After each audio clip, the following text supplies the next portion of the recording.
Welcome to Brace for Impact with Pastor Pam. So we have an interesting topic today, I think. So today is November the 29th, and it's 2 days after Thanksgiving this year, 25. And, we just know that this kind of kicks off the official holiday season. And boy, we were talking, and there's so many people that have had their trees up already, like last weekend, like the week before Thanksgiving, Right. Even in businesses. And I just have never seen such a widespread situation like that where a lot of people are putting them up early, So, so I guess it's just, I've never really taught about this. We've talked about it in our group, but we're going to talk about Christmas. And is Christmas about Christ? And we're going to see what just a few of the traditions are and where they're rooted. And we're going to see what the Word says to us about this. And a lot of people say, well, it's about my heart, and my heart is in the right place, and I'm not worshiping some other God, I'm worshiping Jesus. And so we're going to talk about all that at some level. So if the intent of our heart, if we think the intent of our heart is to make Christmas about worshiping Christ, and then does that mean that is that the measure of our right to celebrate Christmas? Mm-hmm. So let's take a look at that and see. I meant to print some Word documents. So I may have to just read them off my phone because I have all my information about a few of the different traditions in my phone. So let's name off some of the traditions that we think of when we think of Christmas. There's so many, right? Like Christmas trees, Christmas lights, decorations. Christmas trees, decorations. How about the stockings hanging by the fireplace? Yeah, reindeer, Santa Claus. Mistletoe. Yeah. Santa. Yeah. Yeah. Gifts, gift giving, right? Right. Caroling. Even things like ugly sweater parties. Yeah. Right? Yeah. The Yule log, just the color of red and green. Holly, wreaths, Christmas boughs. The famous Christmas poem. songs, Christmas movies, Christmas plays in the church. Christmas plays, yeah. Yeah. The famous poem, "'Twas the Night Before Christmas," that was written in 1822. And if we look at that,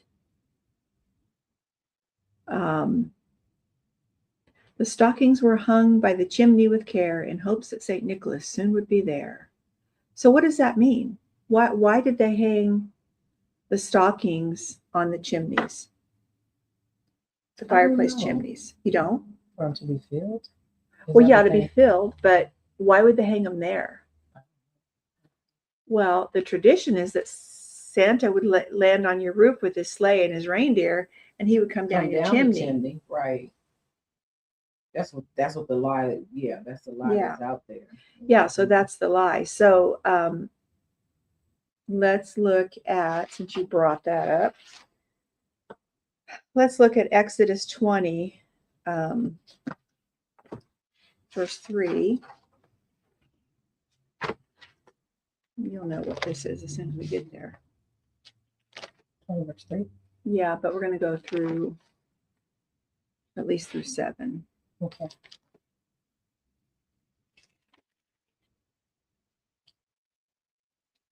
Ooh, I thought. Set my hand. Oh. Thank you.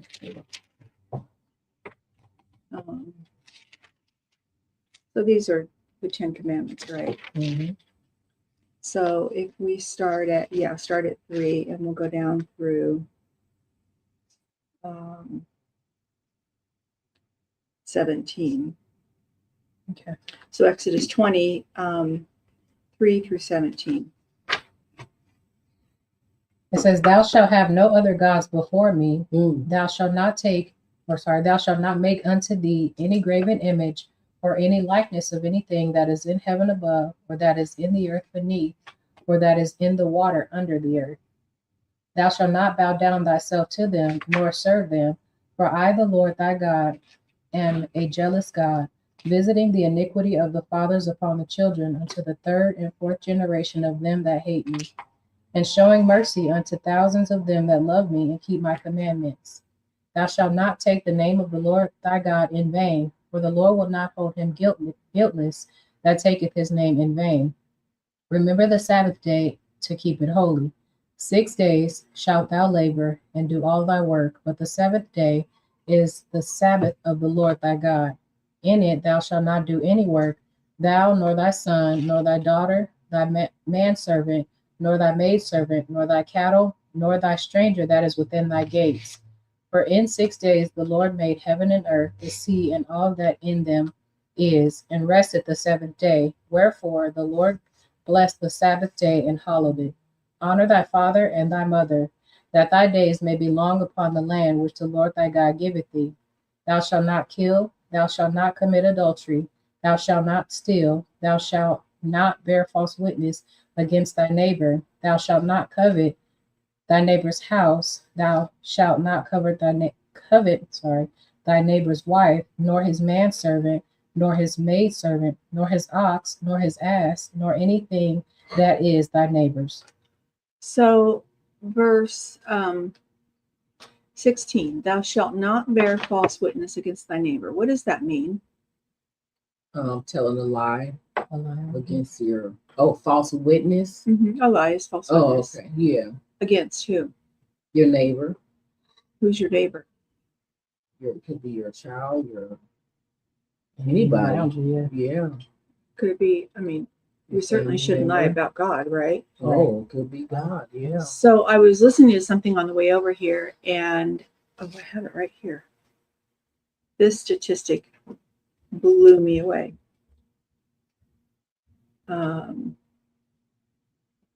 This is from something called the Parent Curve.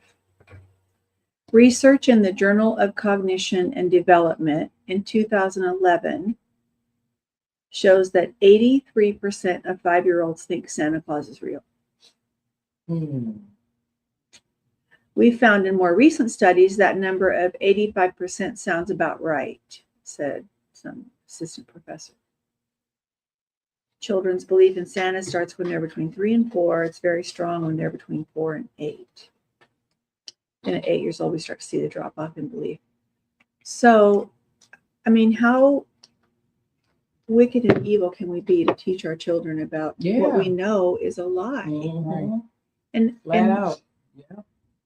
And have them struggle with, why did we lie to them? And we're just breaking one of God's commandments right there. I mean, and not just once. If we're telling them that from when they're little until they're, 8 or 9. Right. Over and over and over for years. Why would we think that's appropriate? Why would we think that includes a way to worship Jesus Christ? Wow. Like, if we would just stop and think about these traditions, taking aside the fact that almost 100% of them are rooted in paganism, taking that aside, just taking it and looking at it and saying, why would we think that's a way to honor Jesus Christ? Right? Wow. Thou shalt have no other gods before me. Thou shalt not make unto thee any graven image or any likeness of anything that is in heaven above, or that's in the earth beneath, or that's in the water under the earth. I mean, think of all the idolatry, all the graven images that surround Christmas, like Jesus in the manger and the angels and all the stuff that are made, all the ornaments that are made to decorate the trees, right? Yeah. Thou shalt not bow down thyself to them nor serve them. Now we think about that. Okay, so we've got these graven images, these things that we've made. They're likenesses of, even if we think they're likenesses of holy things. The You know, the famous manger scene. That's a tree ornament, you know. Hang all this stuff on our tree. Hang all this stuff on our tree. Wow. Thou shalt not be bow down thyself to them nor serve them. And we put gifts under the tree. What do? We have to bow down. You have to bow out down and get it under there. Mhm. I mean, like it or not, I think it's pretty That's I think it's pretty yeah. blatant. Mhm. Um, Mm. verse 7, thou shalt not take the name of thy Lord thy God in vain. What do you think that means? Does that mean just saying God or Jesus and using it as a exclamation or a swear word? What does it mean? You know, it means your actions play a part in that too. Like Christians stamping the name Christian on themselves, but what matters is how they live. So explain that more. Stamp in the name of Christian, stamp the name of Christ themselves, but then it matters how they live. Explain that more. Like, How does that, what does that mean with taking the name of the Lord in vain? like you can't stamp Christian on yourself, but still, like I'll use this for an example, be a part of the traditions of the world that we know are against God. Okay. The traditions of men, or Yeah. Yeah. Or taking something that we know the roots are pagan, the roots were to worship other gods, right? taking that and putting Jesus' name on it and trying to make it holy. I mean, that's just a plain, easy example of taking the name of the Lord in vain. Yeah. But you know what? There are so many Christians who actually don't know where it all started.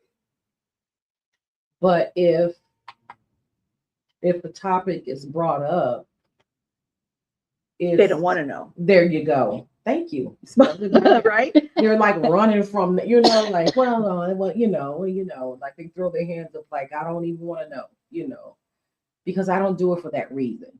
I don't do it for that reason. Because that's not my heart. So we're going to look at that too, because I find it personally hard to believe that nobody in today, I mean, we have the internet today. We no longer have the excuse of not knowing stuff. Absolutely. Right. I find it hard to believe that anybody really hasn't ever heard Oh, yeah, that Christmas is pagan. Now that I'm not saying, but I'm saying No, they but don't I'm know saying the root of it. Yeah, they've heard it. Yeah. Whether they believe it or not, okay, research Absolutely. it, because if you're doing something that is, if you're taking the name of Christ and putting it on something that was to worship another God, you're taking the name of the Lord thy God in vain.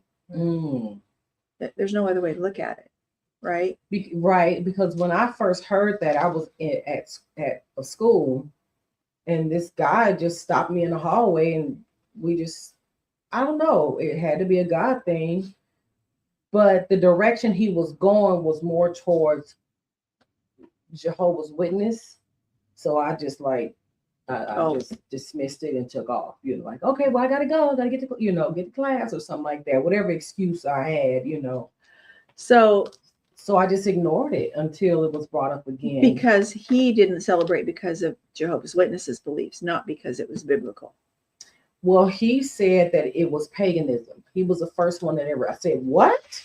He said, do you know what that is? I said, not really. He said something about it's demonic. It's evil, So then he started talking more, and he started using phrases that I believe that he was trying to get me to hear his Jehovah's Witness spiel. So I just kind of cut it off and just walked away, But he was the first one that I ever heard say it was paganism. And then maybe a year or so after that, you and I you told me about it yourself, and I was like, oh, because he did say that the Bible speaks about Christmas trees and decorating them, and I was like, oh, really? Wow, okay. And that was the end of that. Mm-hmm. So what do you think is the reason that we are so resistant to give up this tradition of Christmas? I mean, I think there's more than one reason, but what are some of the reasons that we are so what now? Resistant to give it up? Because it's an idol. That was my reason. It was hard for me to give up because it was such an idol to me, People make a big deal about getting a lot of stuff, like, I don't know what. Because of what you can get from it and get out of it, like maybe. The gifts and I don't know why they're thinking about it. That's a really good question. It's a stronghold, that's for sure. It's a really, really strong stronghold. Mm-hmm. Right. But growing up in, like, when we grew up like that, it was different for us because we were just so used to getting so much stuff around Christmas time. Wait until midnight to get waking up and be like, oh, we got a bike, or just stuff that we really wanted, or throughout the year, and then some The stuff. hype So of it, the excitement. maybe that would be a part of why it would be so hard for others to give it up. I think I think it's interesting if we listen to people's excuses, who are Christian or claim to be Christian. They're solid in their beliefs. Their excuses for hanging on to it. I just think it's fascinating, the excuses that are made to hang on to this tradition. And I said to you years ago, when God really started dealing with me about this, I was like, so let me get this straight. The whole world celebrates Jesus Christ on this one day. I don't think so. Like, that's the first clue that this cannot possibly be of God, right? So let's look at some scriptures, and then we're going to keep on chatting about this. So let's go to 2 Timothy 3:16 and 17.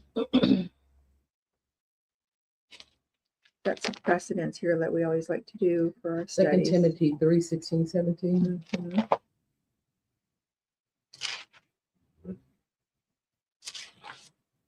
Says all scripture is given by inspiration of God and is profitable for doctrine, for reproof, for correction, for instruction in righteousness, that the man of God may be perfect, thoroughly furnished unto all God's work, all good works.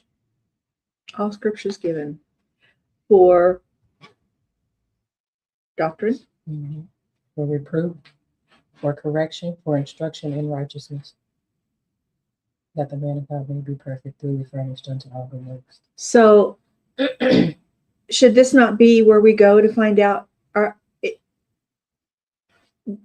is it okay for me to celebrate this holiday, even though I know the roots are pagan, even though I know it has nothing to do with Christ? We should go to the Word, right? That's it. Let's go to Hebrews 4:12 and 13. Should we go to the Word to see if we have the right to celebrate Christmas? Oh, yeah. In the name of Christ. Yeah. I mean, every Christian that we know makes the excuse, well, I do it because I'm celebrating Jesus. Well, I have another question. When did Jesus ever talk about celebrating his birth? He talked about celebrating his death. He talked about this do in remembrance of me. He talked about celebrating his death and his resurrection. When did he ever talk about celebrating his birth? Right. In Isaiah, before he came, we know that it was prophesied, right?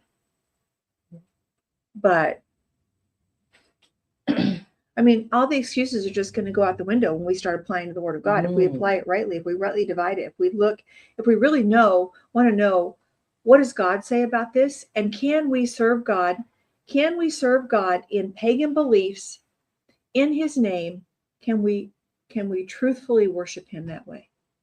Can we worship him in spirit and truth if we're using pagan traditions that were put in place to honor pagan gods? Can we do that? No. We can't. Not if we really love God. I mean, right? Okay, let's look at Hebrews 4:12 and 13. Okay. It says, for the word of God is quick and powerful and sharper than any two-edged sword, piercing even to the dividing asunder of soul and spirit and of the joints and marrow, excuse me, and as a discerner of the thoughts and intents of the heart. Neither is there any creature that is not manifest in his sight, but all things are naked and open unto the eyes of him with whom we have to do. Of him with whom we have to do. Wow. Wow. Let's look at Ecclesiastes 12:13 and 14.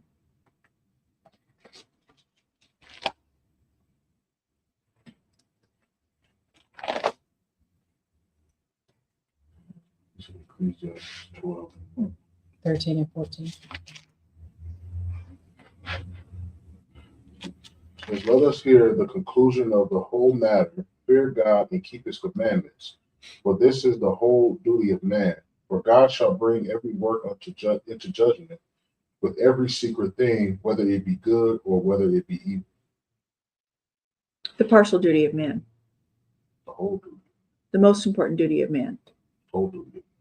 The whole duty of man is what?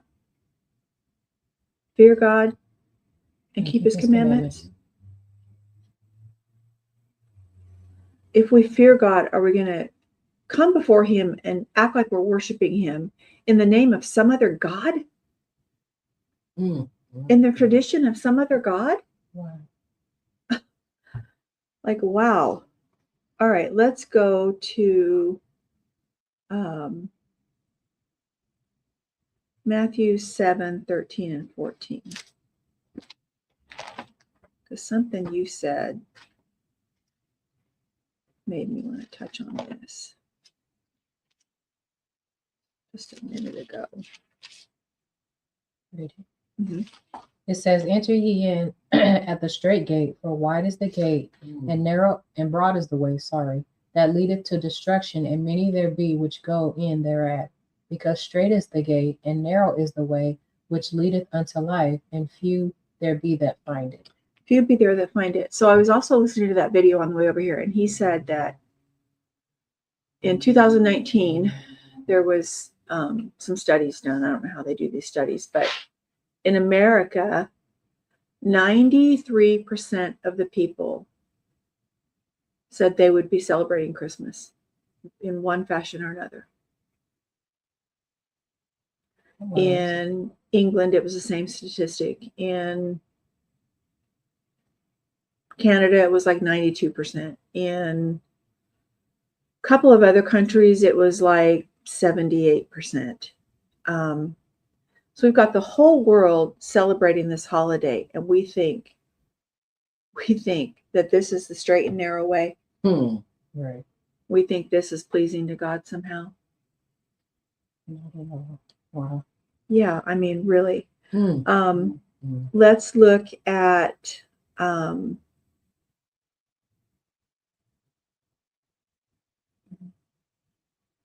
now let me read some of the information about some of these traditions. So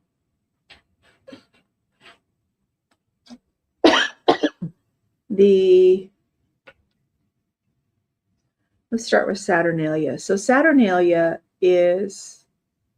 was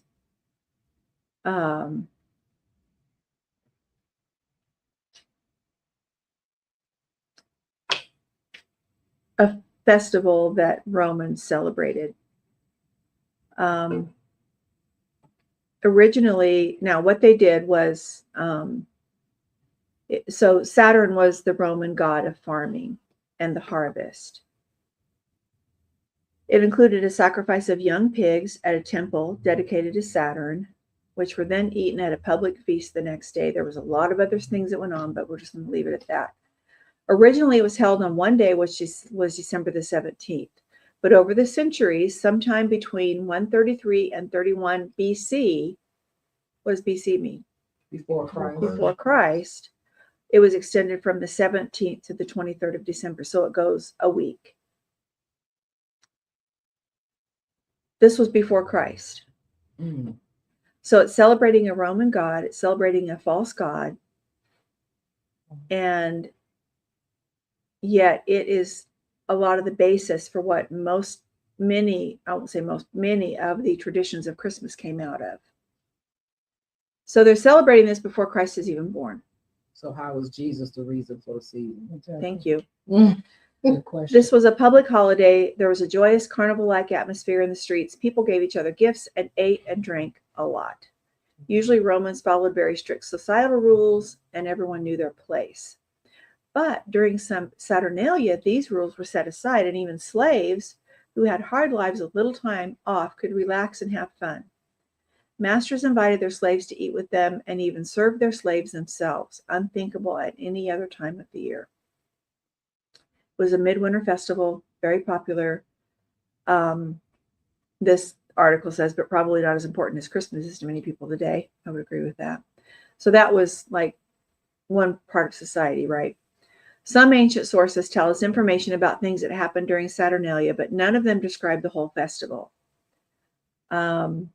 It began early in the day with sweet pastries made with dates, plums, figs. Any of that sound familiar? Apples and pears. Scattered to people from a rope stretched over the amphitheater. Those attending the celebration brought baskets of bread, luxurious foods, and lots of wine. Female gladiators fought in the arena, and in the evening, the crowd enthusiastically shouted their thanks to the emperor. So, I guess they were worshiping their emperor. And by the way, this is from a website called EnglishHeritage.org.uk. Some of the things, let's see, I read that already. So the other thing about Saturnalia was all work was suspended for that week. Now, I don't know if I have that here. I believe it was the 3rd or 4th century, maybe. I don't know. At some point, some ruler limited the most significant part of the celebration to like 3 days because it was affecting their commerce, basically. So they still got those 3 days off, but not everybody got the whole 7 days off. Another thing about Christmas that bothers a lot of people who don't celebrate Christmas, we know that we don't know the date that Jesus was born. Right. But we also know that it likely was not in December because of the cold weather and time of years. And these shepherds, from about any account you can find, would most not likely have been out in the fields tending their sheep. They did that in the warmer weather, Right. Wow. which is the absolute biblical account of the angels telling that Jesus had been born, right? December was party season for the Romans. That was a day of present giving, the 23rd. So it's compared to Christmas Day, even though Christmas Day is December the 25th. So December 25th was also celebrated by the Romans, so 2 days later, as the birth of the sun god Sol Invictus. After the Roman Empire converted to Christianity, 25th December was changed into a Christian holy day, and parts of the winter festivals were brought together into a new celebration, Christmas. The first recorded Christmas day took place in Anno Domini. So what's Anno Domini? After Christ, right? After the way we counted years changed when Christ was born. 336, so 350 years approximately after Jesus was born. Although this was celebrated on January 6th instead, it was moved to December 25th at around 354 to 360 Anno Domini. So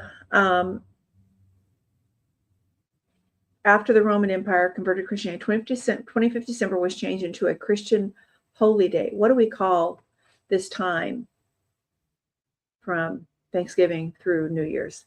The holidays. We don't think that that's a direct slam to God and his holy days, calling it holidays. Wow. Yeah. Lots of the Christmas traditions followed today look very similar to those of the Romans, that the Romans took part into.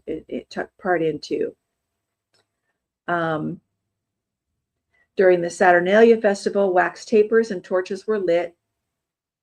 In a similar way to Advent candles used by Christians today, houses were also decorated with wreaths and evergreen plants. That's exactly what everybody does today. Green wreaths, right? Boughs along the walls or along the chimney or the fireplace, along the counters, along the staircase, right? And holly. Houses were also decorated with wreaths and evergreen plants. I just said that Roman people ate lots of food, drank lots of wine, played games, gave each other gifts, sang, and shared tales. They wore special cone-shaped hats called pilai. I don't know how you say that. The festival is described as very joyful. People would go around the street singing songs. What do we do today? Here we go, a caroling. Right? Mhm. And those cone-shaped hats, that'd be like a Santa hat, right? I guess. That's probably right. Yep, just as many go door to door singing carols at Christmas time today. So that is Saturnalia, a little tiny bit about it. So again, it was honoring the Roman god of farming and the harvest named Saturn. And oh, by the way, it included a sacrifice of young pigs at a temple dedicated to Saturn. I mean, pigs to the Jews were filthy animals. God would never have them sacrifice pigs. Right. Never. I mean, it's just a mockery of Jesus, the whole way of God, of a holy God. All right, now let's look at, so that's kind of the backdrop of where a lot of the tradition spun out of was the Saturnalia. Christmas traditions roots Christmas trees. So this is from a website called ZME Science.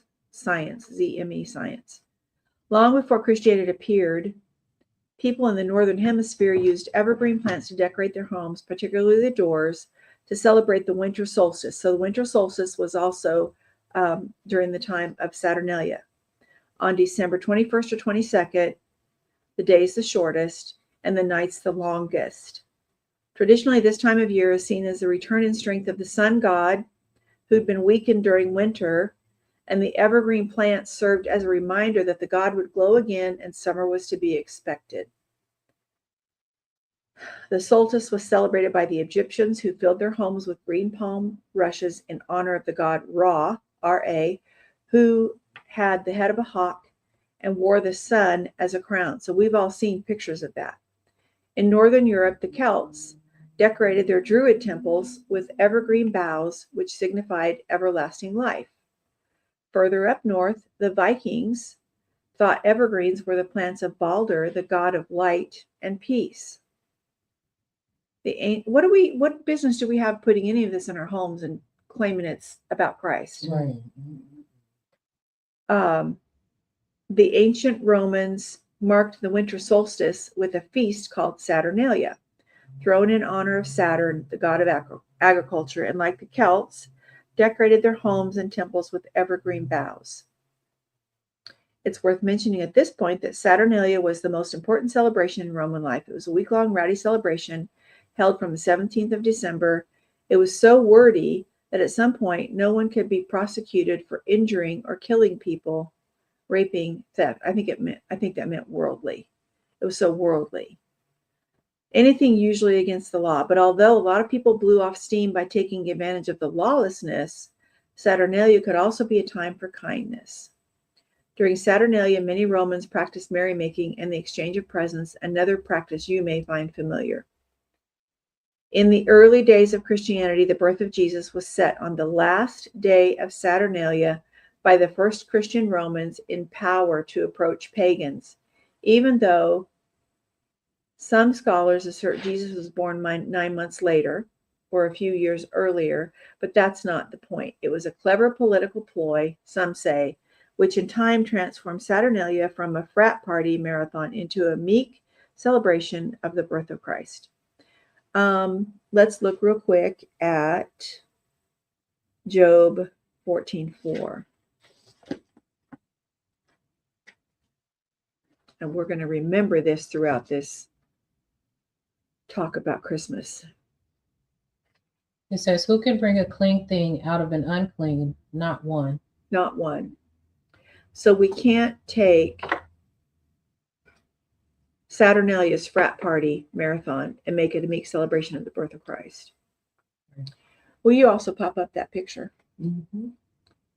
While a lot of ancient cultures used evergreens around Christmas time, historical records suggest the Christmas tree tradition was started in the 16th century by Germans who decorated fir trees inside their homes. An underlying theme through some of this is fertility and having these gods favor them with fertility and with blessing their crops, et cetera, et cetera. These paradise trees were often accompanied by wooden pyramids made of branches held together by rope. On these pyramids, some families would fasten and light candles, one for each family member. These were the precursors of modern Christmas tree lights and ornaments, along with edibles such as gingerbread and gold-covered apples. By 1605, Christmas trees were a thing, as in that year, historical records suggest the inhabitants of Strasbourg set up fir trees in the parlors and hung thereon roses cut out of many colored paper, apples, wafers, gold foil, sweets, etc. During these early days of the Christmas tree, many statesmen and members of the clergy condemned their use as a celebration of Christ. Lutheran minister Johann von Dannhauer, for instance, complained the symbol distracted people from the true evergreen tree, Jesus Christ. The English Puritans condemned several customs associated with Christmas, such as the use of the Yule log, holly, and mistletoe. Oliver Cromwell, the influential 17th century British politician, preached against the heathen traditions of Christmas carols, decorated trees, and any joyful expression that desecrated that sacred event. So let's be clear, even though they were speaking out against it, Christmas was never sacred. It was never a sacred event.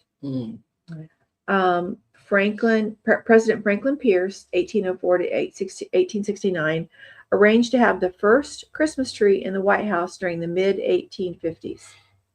President Calvin Coolidge started the National Christmas Tree Lighting Ceremony on the White House lawn in 1923.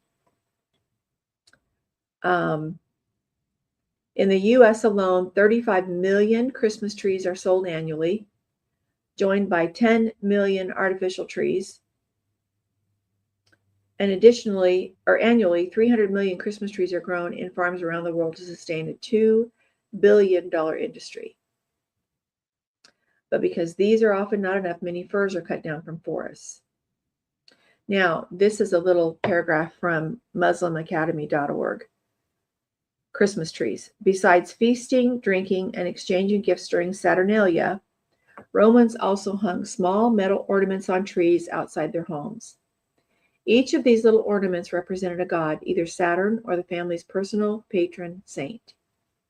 Early Germanic tribes practiced a similar tree decorating tradition with fruits and candles to honor the god Odin through winter solstice. So Odin was another god that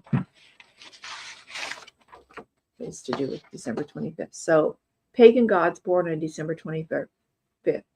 Tammuz, born before 2600 BC, so over 2600 years before Christ, Tammuz was born on December the 25th. Krishna of India, 3228 years BC, December 25th. So Krishna of India was born on December 25th, and that was 3200 years before Christ. Mithra of Persia, born 1500 BC, December 25th. Horus of Egypt, 2500 BC before Christ, December 25th. Buddha of India, 563 BC, December 25th. Badu, I think it's Badu, god of the Orient, born 1027 BC, December 25th. I've never heard of this one. Quetzalcoatl, Western Hemisphere, 900 BC before Christ, December 25th. Hercules, son of Zeus, born around 500 BC, December 25th. Attis of Phrygia, born around 1200 BC, December 25th. And Osiris of Egypt, born 2500 BC, December 25th. So were they actually born on this day? I don't know that. I guess. I don't know, but Born means that's the day they were created. well, maybe that's what it means. Mm-hmm. I mean, Tammuz was a real character. Person, okay. Buddha, of course, was a real person. I think Hercules was a real person. So, at any rate, I mean, just knowing that, is God so uncreative that he would have to choose December 25th Right. to have the true God come? Hmm. Like, this is crazy to me. Mhm. Okay, you can take that picture down. Thank you. Mhm. Let's look at another one here.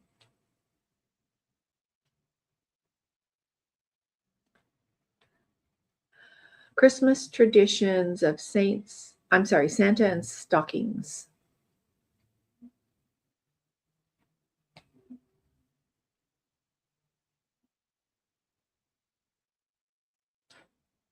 From chefin.com.au, CHEFIN. Our current modern day image of Santa Claus, clad in red fur with a big white beard, was largely developed by Coca-Cola in the 1930s. I wonder what Coca-Cola had to do with Christ. Nothing. It was a huge marketing campaign and it made Macy's a ton of money. But the idea of an old man giving gifts to children dates much earlier than that, back to the time of the pagans. Father Christmas, or Saint Nicholas, was patron saint of children, the poor, and prostitutes. Living around the 4th century Anno Domini, so 300 and something, Saint Nicholas was a generous bishop known for giving gifts to the poor, sporting a big beard and a long cloak, much like the Santa we know and love. But even before Saint Nicholas, there was another bearded old man called Odin. This deity was worshipped by early Germanic pagan tribes, traditionally portrayed as an old man with a long white beard and an 8-legged horse called Sleipnir, who he would ride through the skies just like Santa's reindeer. Like you say this out loud and you're like, I can't believe we've fallen for this for Right. thousands of years, Right. right? Yes. During the winter, kids would fill their booties with carrots and straws and have them by the chimney for Sleipnir to feed on.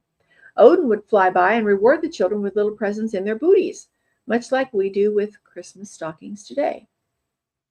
The Santa Claus we all imagine today is a mishmash of the generous St. Nicholas, the god Odin, and Sleipnir, and Coca-Cola's iconic red-dressed character. The traditions of Yule and Saturnalia also influenced the modern image of Santa Claus and the tradition of Christmas stockings. So Google's AI overview says, the pagan roots of Christmas stockings trace back to the Yule season tradition where children would leave carrot straw or treats in their boots by the chimney for the Norse god Odin's horse. In exchange, Odin would reward them with gifts and sweets in their boots.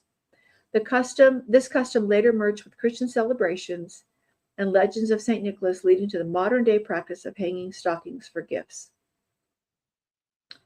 I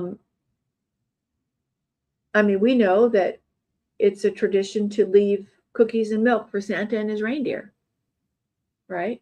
Right. Like, this is just so deep. Right. So what happens to the cookies and milk? Does Dad drink them and eat them? Probably so. Or the kid? Yeah, well, I'll say the kids. Mhm. Night eat it. Santa King. To deceive Because they have to kids into they have to thinking disappear. that- Mhm. I seen they do like a little the elf on the shelf or something. Yeah, like Elf on the that, Shelf. where they get up and move it in different places and say, "Oh, it moved," and I'm like, "Where did that come up?" Like, just added on to just the stupidity Well, and more lies. and more lies. Why? I mean, we chastise our kids for lying to us. Right. Severe punishment. Yep. What craziness? The god Odin. During the Germanic and Scandinavian Jesus. Yule festival, children would leave boots filled with treats, carrots, or straw for Odin and his horse Sleipnir. The god will reward the children by leaving gifts and sweets in their boots. The Christian influence comes from the legend of St. Nicholas. The pagan custom is said to have merged with Christian traditions through the legend of St. Nicholas, the Bishop of Myra. Secret gifts. According to the story, St. Nicholas secretly dropped bags of gold down a chimney to help a poor man's 3 daughters. The gold landed in their stockings, which were hung by the fire to dry. So that's how the stockings being hung by the fire came into play. This legend led to people hanging stockings in the hope that St. Nicholas would fill them with gifts, and the practice evolved into the Christmas tradition of today. But Jesus is the reason for the season, right? Mhm. But in my heart, it's all about Jesus. There's no way to celebrate Christmas and not bring in traditions that are rooted and based in pagan God worship. Mhm. Absolutely cannot happen. That's right. Roots of gift giving from Google. Christmas gift giving has roots in pagan festivals like the Roman Saturnalia and the Germanic Norse Yule, which involved exchanging gifts during the winter solstice. Early Christians later incorporated this custom into Christmas celebrations, adapting the practice to commemorate the gifts of the Magi to baby Jesus. So we're going to add another lie. Well, we're just imitating what the Magi did for Jesus. Well, then why isn't Jesus getting the gifts? Mm. Right. I don't know. Saturnalia, the Roman festival of Saturnalia, celebrated in mid-December, was a time of feasting, gift-giving, and general merriment. Romans exchanged small gifts like candles, pottery, or other tokens for good luck and prosperity. There we have it. Yule, the ancient Germanic and Norse festival of Yule, also celebrated the winter solstice and return of the sun, so it's sun worship. Feasting and gift-giving were part of this tradition alongside other customs like the Yule log. Early Christians adopted some pagan customs to help make the new religion more appealing to a pagan population. Do we not see this today? Oh, indeed. We've talked about that so many times. Mhm. Becoming the world to draw the world in. And then what are you going to do? You don't have anything real to give back. That's Right. right. The practice of gift giving was a key tradition that was carried over. The meaning of gift giving was shifted to align with Christian beliefs, specifically the biblical account of the Magi, 3 wise men, which it doesn't say in the Bible that it was 3 wise men, who Christ brought gifts of gold,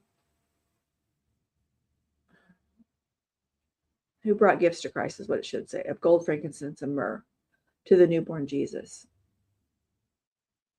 Christ got inserted there. It wasn't supposed to be. They goofed on that. Who brought gifts of gold, frankincense, and myrrh to the newborn Jesus. Other influences, figures like St. Nicholas, also played a role in shaping the tradition of giving presents on or around Christmas. Modern practice, for centuries, gifts were given on New Year's Day rather than Christmas, and it was common to exchange just one gift per person. The idea of a massive gift-giving event like today's is a more recent development, popularized in the last few hundred years, particularly influenced by the Victorian era.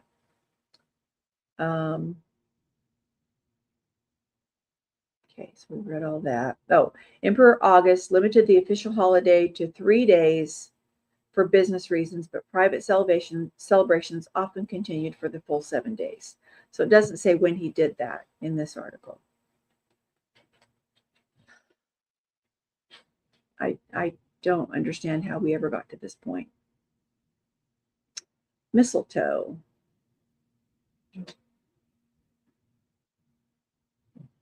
The mistletoe tradition for Celts and Druids began around the 1st century Anno Domini, so after Christ, when Druids considered it a sacred symbol of life and fertility because it remained green throughout winter. The earliest written account of this tradition comes from Roman historian Pliny the Elder, who documented a Druidic ceremony involving the ritualistic gathering and use of mistletoe. The Druids saw mistletoe as a sacred symbol of vivacity, health, and fertility as it continued to grow and bloom during the harsh, dark winters. Ritualistic. The Druids used mistletoe in religious ceremonies, believing it could cure ailments, protect against poisons, and restore fertility to humans and animals. Mistletoe has been a special plant for centuries, especially in European cultures. Its ability to stay green through the winter made it a symbol of vitality and endurance. People believed mistletoe had magical properties. One of the most famous myths comes from Norse mythology, where the god Baldur, who was thought to be invincible, was killed by a spear made of mistletoe. It was the only plant that hadn't sworn allegiance to him. What does this have to do with Jesus? Mm. But there's a twist. Baldur's mother, Frigg, used mistletoe to bring him back to life. turning the plant into a symbol of peace and love. So that's where we have kissing under the mistletoe from Norse and Roman traditions, linked to fertility. Kissing under it was thought to bring love and goodwill, and you better not say no if you're under the mistletoe, because then you're going to have bad luck. Oh, good grief. That's witchcraft. I mean, that's really what they thought. That's So witchcraft.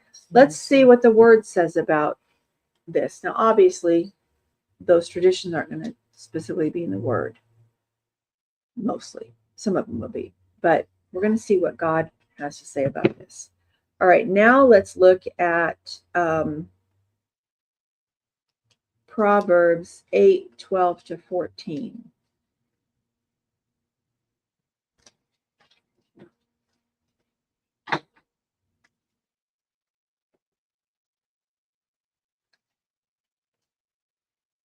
So I, wisdom, dwell with prudence and find out knowledge of witty inventions.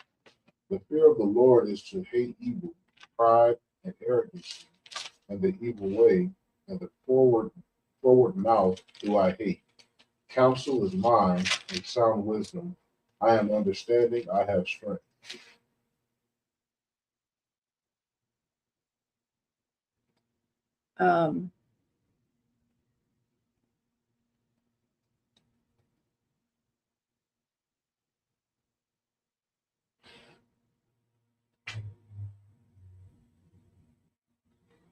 Verse 13, the fear of the Lord is to hate evil, pride, and arrogancy, and the evil way, and the froward mouth do I hate.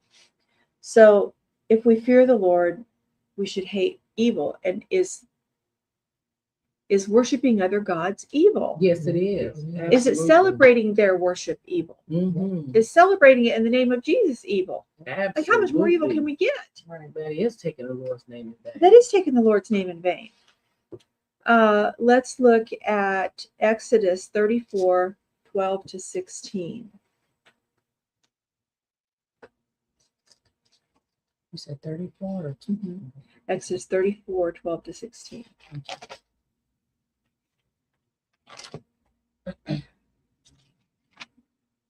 It says, take heed to thyself, lest thou make a covenant with the inhabitants of the land whither thou goest, lest it be for a snare in the midst of thee.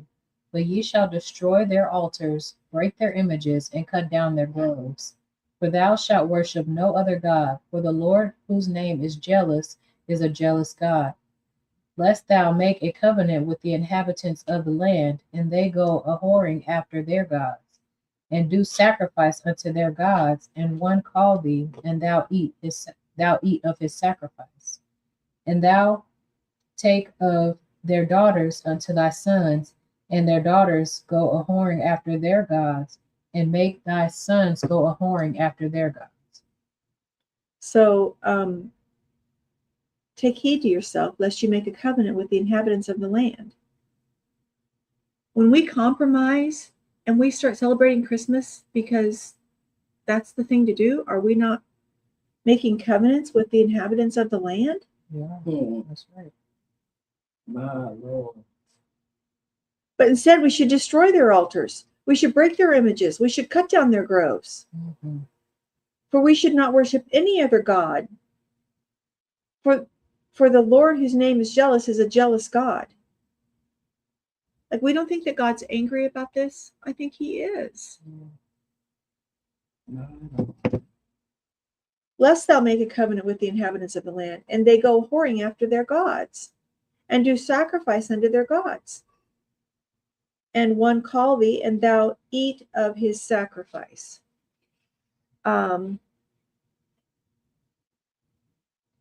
So this said, this is what we should do. This said, but ye shall destroy their altars, break their images, and cut down their groves. Thou shalt worship no other God. For the Lord, whose name is jealous, is a jealous God. That's his name. Jealous is capitalized. Yeah. Let's look at Genesis 35:1-5.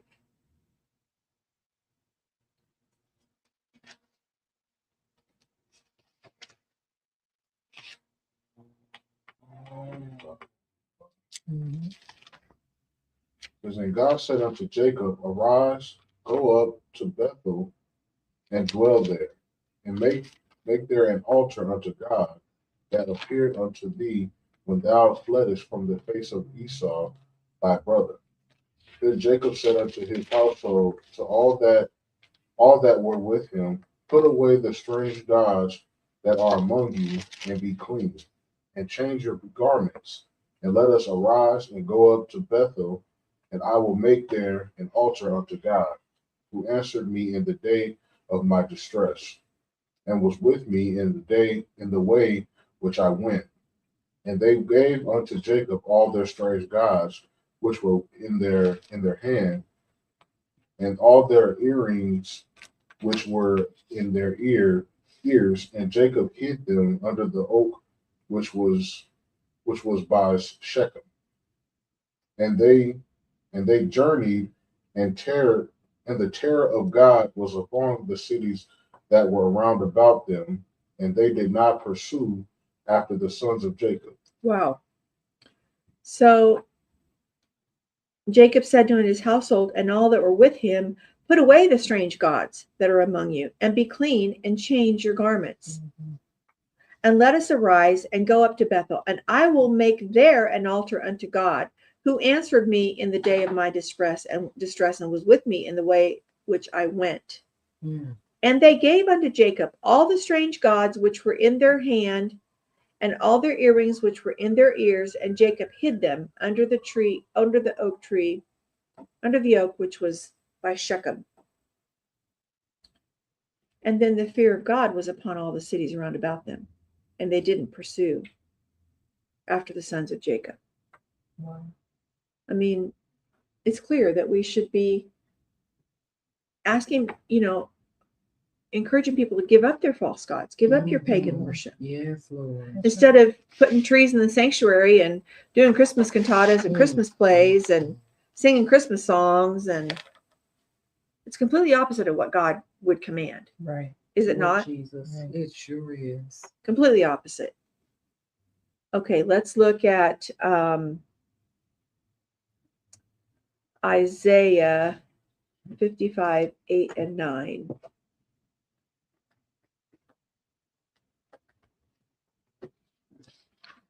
Who can bring a clean thing out of unclean? Not one. We can't take pagan God worship and put Jesus' name on it and call it holy, call it clean. That's right. It says, For my thoughts are not your thoughts, neither are your ways my ways, saith the Lord. For as the heavens are higher than the earth, so are my ways higher than your ways, and my thoughts than your thoughts. So I asked you what you thought was the reason that people don't want to give up. And I think that's part of it. I think they apply human knowledge. They try to apply human knowledge and reasoning. And there's some base thing in humans where we want to have idols to worship. Wow. Wow. It's wrong, but we do. For my thoughts are not your thoughts, neither are your ways my ways, saith the Lord. For as the heavens are higher than the earth are my ways, so are my ways higher than your ways, and my thoughts than your thoughts. Our ways aren't his ways. That's right. And we shouldn't try to worship him in ways that are not in spirit and truth, that he doesn't approve. Let's look at Matthew 16, 5 through 12.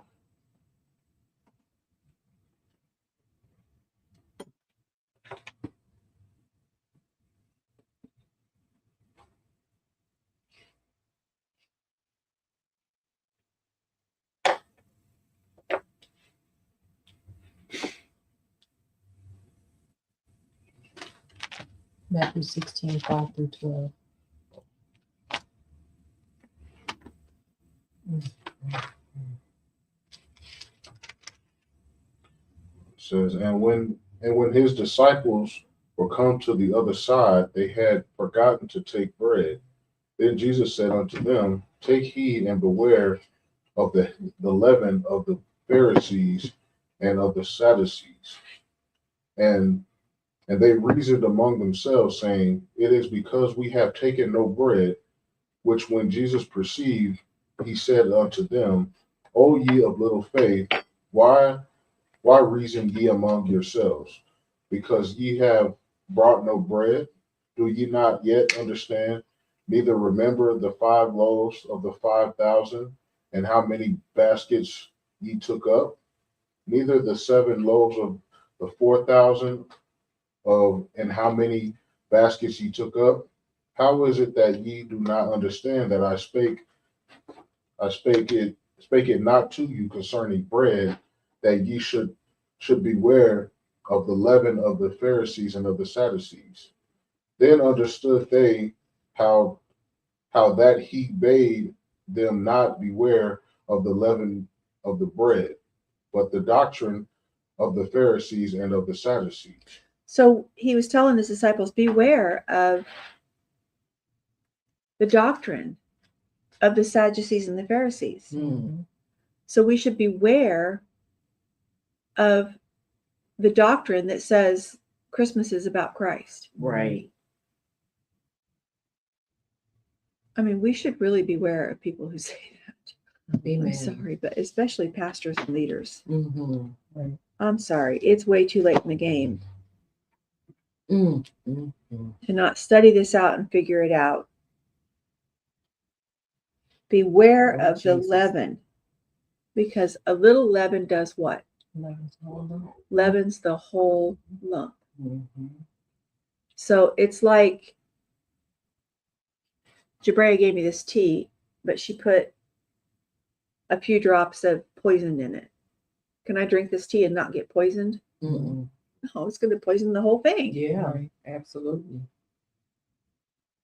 This is so serious. It blows me away how serious this is. Mm-hmm. Let's look at 2 Corinthians 6:14 through 18. 6:14 through 18. Mhm.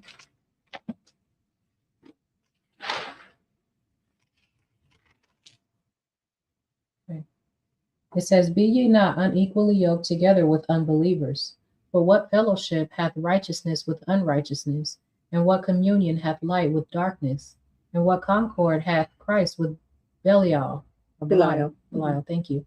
Or what part hath he that believeth with an infidel? And what agreement hath the temple of God with idols? For ye are the temple of the living God, as God hath said, I will dwell in them and walk in them, and I will be their God, and they shall be my people.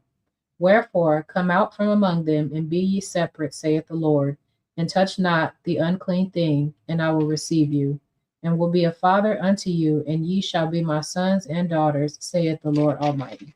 I mean, we could just probably quit right there if we wanted. Mhm. Right.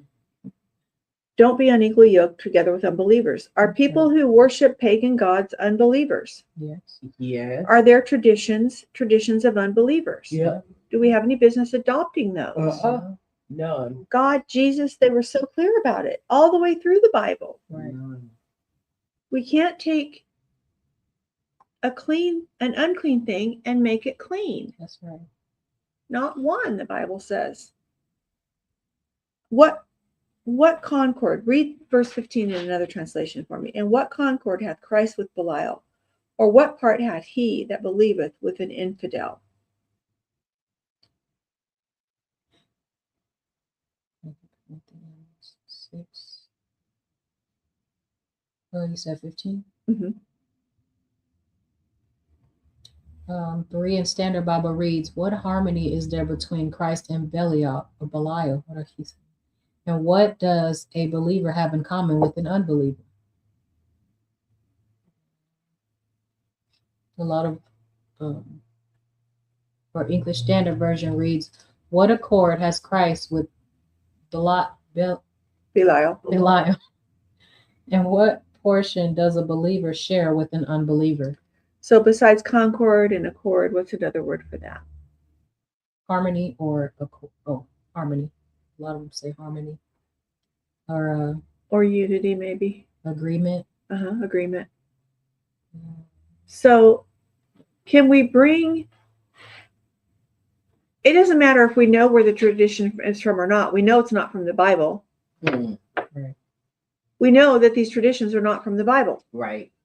So, can we bring some tradition that's not of God to Him and expect Him to be honored by it Mm-mm. and expect Him to accept it? No. No.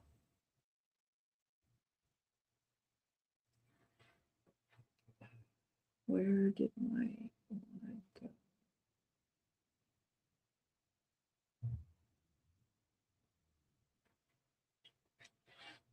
Let's go to Leviticus 10, 1 through 7.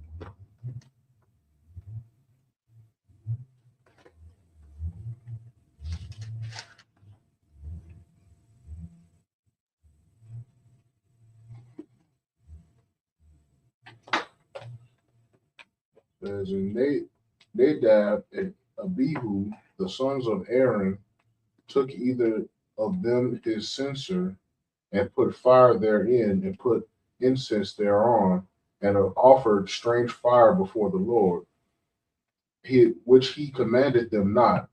And there went out fire from the Lord and devoured them, and they died before the Lord.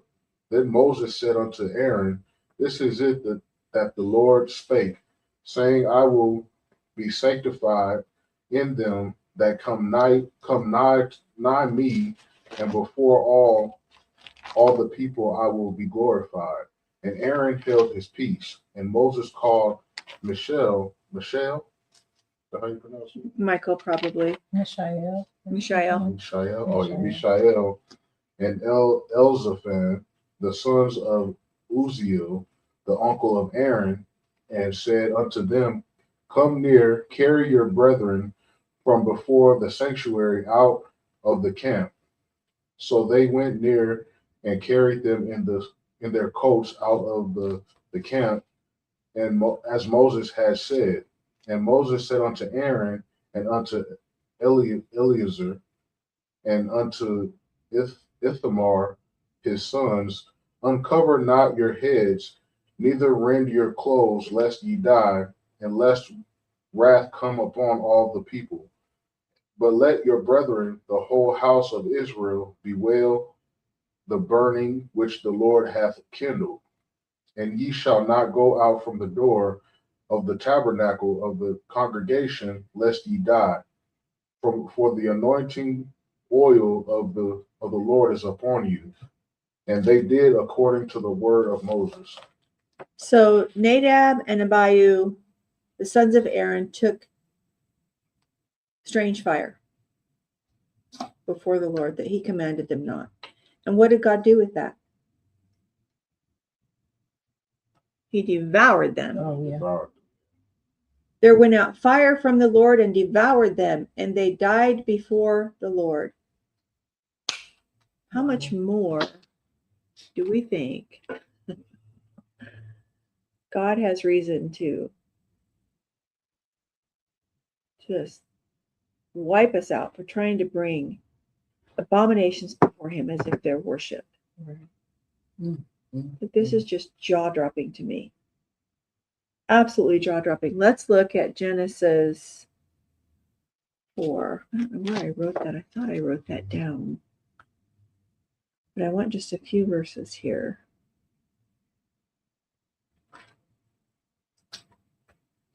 Yes, I didn't.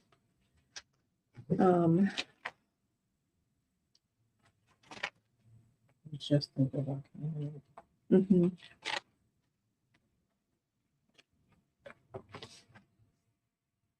For 1 through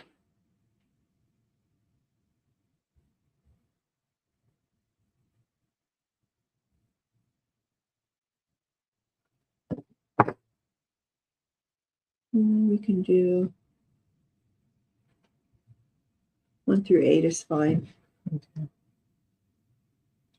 It says, And Adam knew Eve his wife, and she conceived and bare Cain, and said, I have gotten a man from the Lord. And she again bare his brother Abel, and Abel was a keeper of sheep, but Cain was a tiller of the ground. And the verse again, Genesis 4, 1 through 8. Thank you. Sorry. It's okay, verse 3.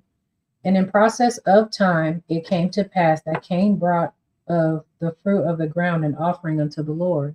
And Abel he also brought of the firstlings of his flock and of the fat thereof. And the Lord had respect unto Abel and to his offering.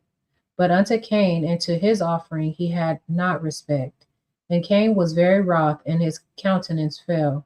And the Lord said unto Cain, Why art thou wroth, and why is thy countenance fallen? If thou doest well, if thou doest well, shalt thou not be accepted? And if thou doest not well, sin lieth at the door, and unto thee shall be his desire, and thou shalt rule over him. And Cain talked with Abel his brother, and it came to pass when they were in the field that Cain rose up against Abel his brother and slew him. So what's going on here? Why did God not honor Cain's sacrifice, the fruit of the ground, his offering? Because it wasn't a pleasing offering to him. It wasn't what God had commanded, was it? Mm-hmm. In some way or another, and he knew it.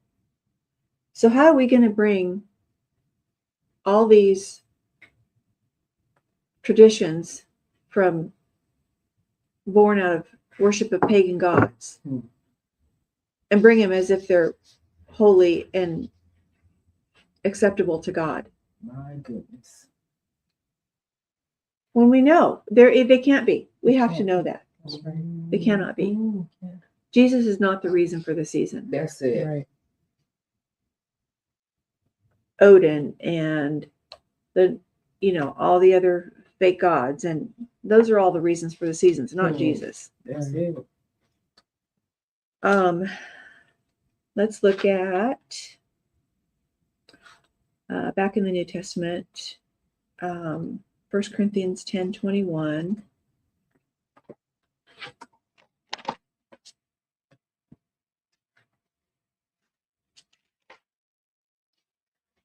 I think just that one verse.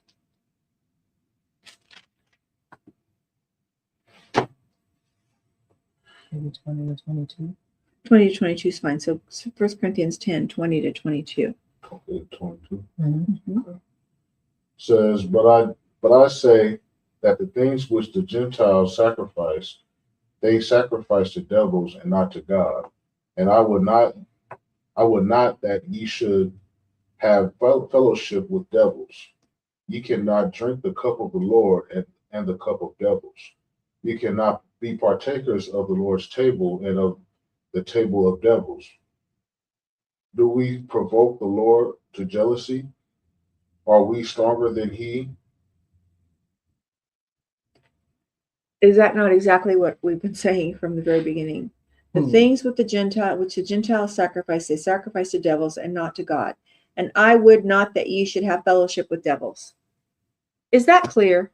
Very clear. Is it clear that we should not be celebrating all these traditions that came from the worship of false gods for centuries and try to bring it to God and make it Jesus and holy and make it acceptable to him? I would not that you would have fellowship with devils. You cannot. You shouldn't. You cannot. You better not. You Cannot. can't. You cannot. It's wrong. It's wrong. You cannot. You cannot drink the cup of the Lord and the cup of devils. It doesn't mean you cannot, don't do it. It means it's impossible. Right. You cannot sup with the Lord and sup with the devil at the same time. You can't do it. That's right. You can't sup with Jesus and honoring his birth and use all these traditions and evil abominations that were used to honor false gods and bring it to Jesus. That's right. And put That's Jesus right. on it. Amen. You cannot. That's right. I don't know why this is confusing. And I don't know how the Christian church has fallen so hard for this for so long, and that almost nobody wants to stand up against it. Now let's look at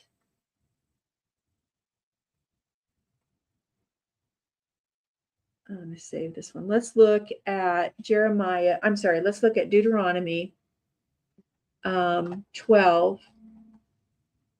We'll do 1 through 4, and then we'll do 29 to 32. Okay. So Deuteronomy 12, 1 through 4, and then 29 to 32. It says, These are the statutes and judgments which ye shall observe to do in the land which the Lord God of thy fathers giveth thee to possess it, all the days that ye live upon the earth. Ye shall utterly destroy all the places wherein the nations which ye shall possess serve their gods, upon the high mountains and upon the hills and under every green tree. And ye shall overthrow their altars and break their pillars and burn their groves with fire. And ye shall hew down the graven images of their gods and destroy the names of them out of that place. Ye shall not do so unto the Lord your God.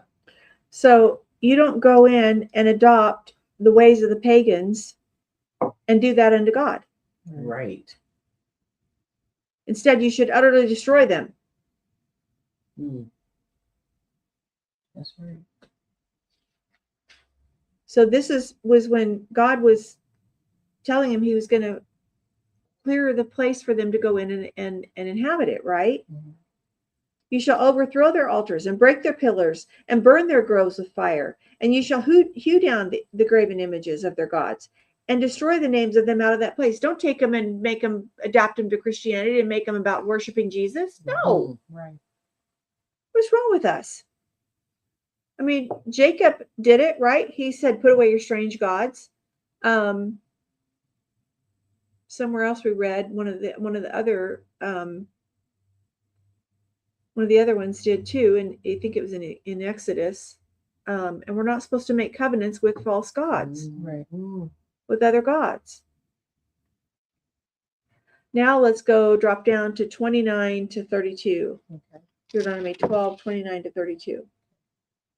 It says, When the Lord thy God shall cut off the nations from before thee, whither thou goest to possess them, and thou succeedest them, and dwellest in their land, take heed to thyself that thou be not sweared by following them, after that they be destroyed from before thee, and thou inquire not after their gods, saying, How did these nations serve their gods? Even so will I do likewise. Thou shalt not do so unto the Lord thy God, for every abomination to the Lord which he hateth have they done unto their gods, and even their sons and their daughters they have burnt in the fire to their gods. What thing soever I command you, observe to do it. Thou shalt not add thereto nor diminish from it. When the Lord thy God shall cut off the nations from before thee, whither thou goest to possess them, and thou succeedest them and dwellest in their land, take heed to thyself that thou be not snared by following them after that they be destroyed from before thee, and that thou inquire not after their gods, saying, How did these nations serve their gods? Even so will I do likewise. Is that not exactly what we've done with all these traditions? Yes. How they served their gods, how they honored their gods, we've taken them and tried to bring them into Christmas. Goodness. Even so, we're going to do likewise. Looks good for them. Why can't we do it? Mm. Mistletoe and wreaths and Christmas tree and red and green and poinsettias and holly and boughs and Santa and caroling and the Yule log, stockings, twinkling lights. I mean, is this confusing? Is this hard to understand? Is this crystal clear? It's not. Absolutely. Very clear. Thou shalt not do so unto the Lord thy God, for every abomination to the Lord which he hateth have they done unto their gods. Wow. Now let's drop over to 2 Kings 10, 26 to 28.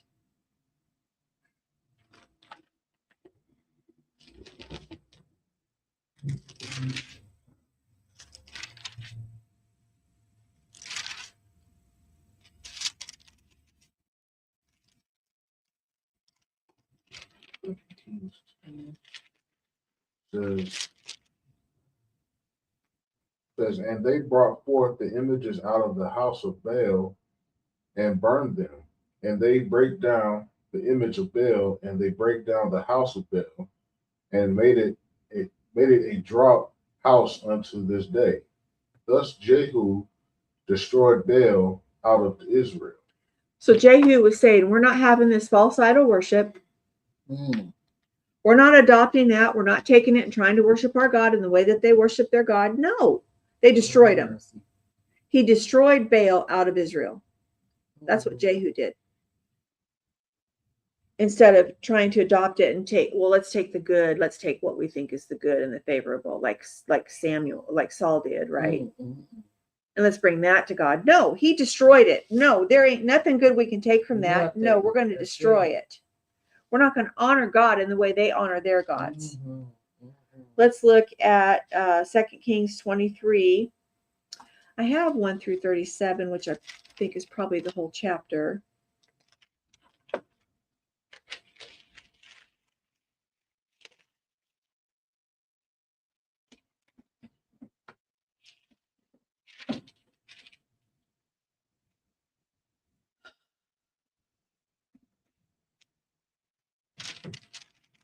It's pretty much the whole chapter. Yeah, you said 1 to 37 is the whole chapter. Okay. So let's just read that. I might stop you partway through. So this is Josiah.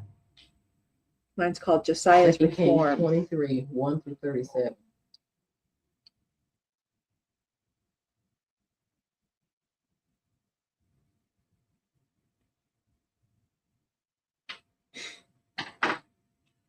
Says, and the king sent, and they gathered unto him all the elders of Judah and of Jerusalem.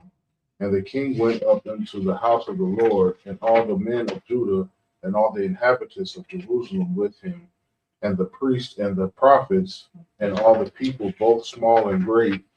And he read in their ears all of the words of the book of the covenant which was found in the house of the Lord. And the king stood by a pillar and made a covenant before the Lord to walk after the Lord and to keep his commandments and his testimonies and his statutes with all their heart and all their soul, to perform the words of the covenant that were written in his book. And all the people stood to the covenant. And the king commanded Hilkiah the high priest and the priests of the second order and the keepers of the door to bring forth out of the temple of the Lord all the vessels that were made for Baal, and for the grove, and for all the host of heaven. And he burned them without Jerusalem in the fields of Kidron, and carried the ashes of them unto Bethel. And he put down the idolatrous priests whom the kings of Judah had ordained to burn incense in the high places in the cities of Judah and in the places round about Jerusalem, them also that burned incense unto Baal, to the sun and to the moon and to the planets and to all the host of heaven.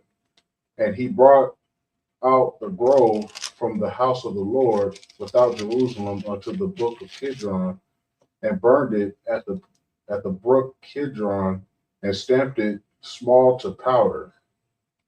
Yes, stamped it small to powder, and cast the powder thereof upon the graves of the children of the people. And he brake down the houses of the Sodomites that were by the house of the Lord, where the women wove hangings for the grove. And he brought all the priests out of the cities of Judah, and defiled the high places where the priests had burned incense in Geba, or Geba, is that how I pronounce it? Geba? What verse? Geba, yeah, Geba. Yeah, Okay. One or the other. from Geba to Beersheba, and break down the high places of the gates that were in the entering in of the gates of Joshua, the governor of the city, which were of a man's left hand at the gate of the city. Nevertheless, the priests of the high places came not up to the altar of the Lord in Jerusalem, but they did eat of unleavened bread among their brethren. And he defiled Topheth or Topheth, which is in the valley of the children of Hinnom, that no man might make his son or his daughter to pass through the fire of Molech. And he took away the horses of the city, the horses of the kings of Judah had given, the horses of the kings of The Judah. horses that the kings of Judah. Excuse me, the horses that the kings of Judah had given to the son at the entering in of the house of the Lord by the chamber of Nathan Melech, and the chamberlain which was in the suburbs, and burned the chariots of the sun with fire, and the altars that were on the top of the upper chamber of Ahaz, which the kings of Judah had made, and the altars which Manasseh had made in the two courts of the house of the Lord, did the king beat down and break them down from thence, and cast the dust of them into the brook Kidron. Same thing. You just broke them down to powder. You just Mm. annihilated them, right? There you go. Verse 13. And the high places that were before Jerusalem, which were on the right hand of the Mount of Corruption, which Solomon the king of Israel had builded, the Ashtoreth, the abomination of the Zidonites, and for Chemosh, the abomination of the Moabites, and for Milcom, the abomination of the children of Ammon, did the king defile, and he break the pieces, Okay. the images, and cut down the groves, and filled their places with the bones of men. Moreover, the altar that was at Bethel, in the high place which Jeroboam, Jeroboam. excuse me, That's okay. Jeroboam, the son of Nebat, who made Israel to sin, had made both that altar and the high place. He brake down and burned the high place, and stamped it small to powder, and burned the grove. And as Josiah turned himself, he spied to sepulchres that were in the mount, and sent and took the bones out of the sepulchres, and burned them upon the altar, and polluted it according to the word of the Lord, which the man of God proclaimed, who proclaimed these words. Then he said, "What title is that I see?" And the men of the city told him, "It is the sepulchre of the man of God, which came from Judah, and proclaimed these things that thou hast done against the altar of Bethel." And he said, "Let him alone, let no man move his bones."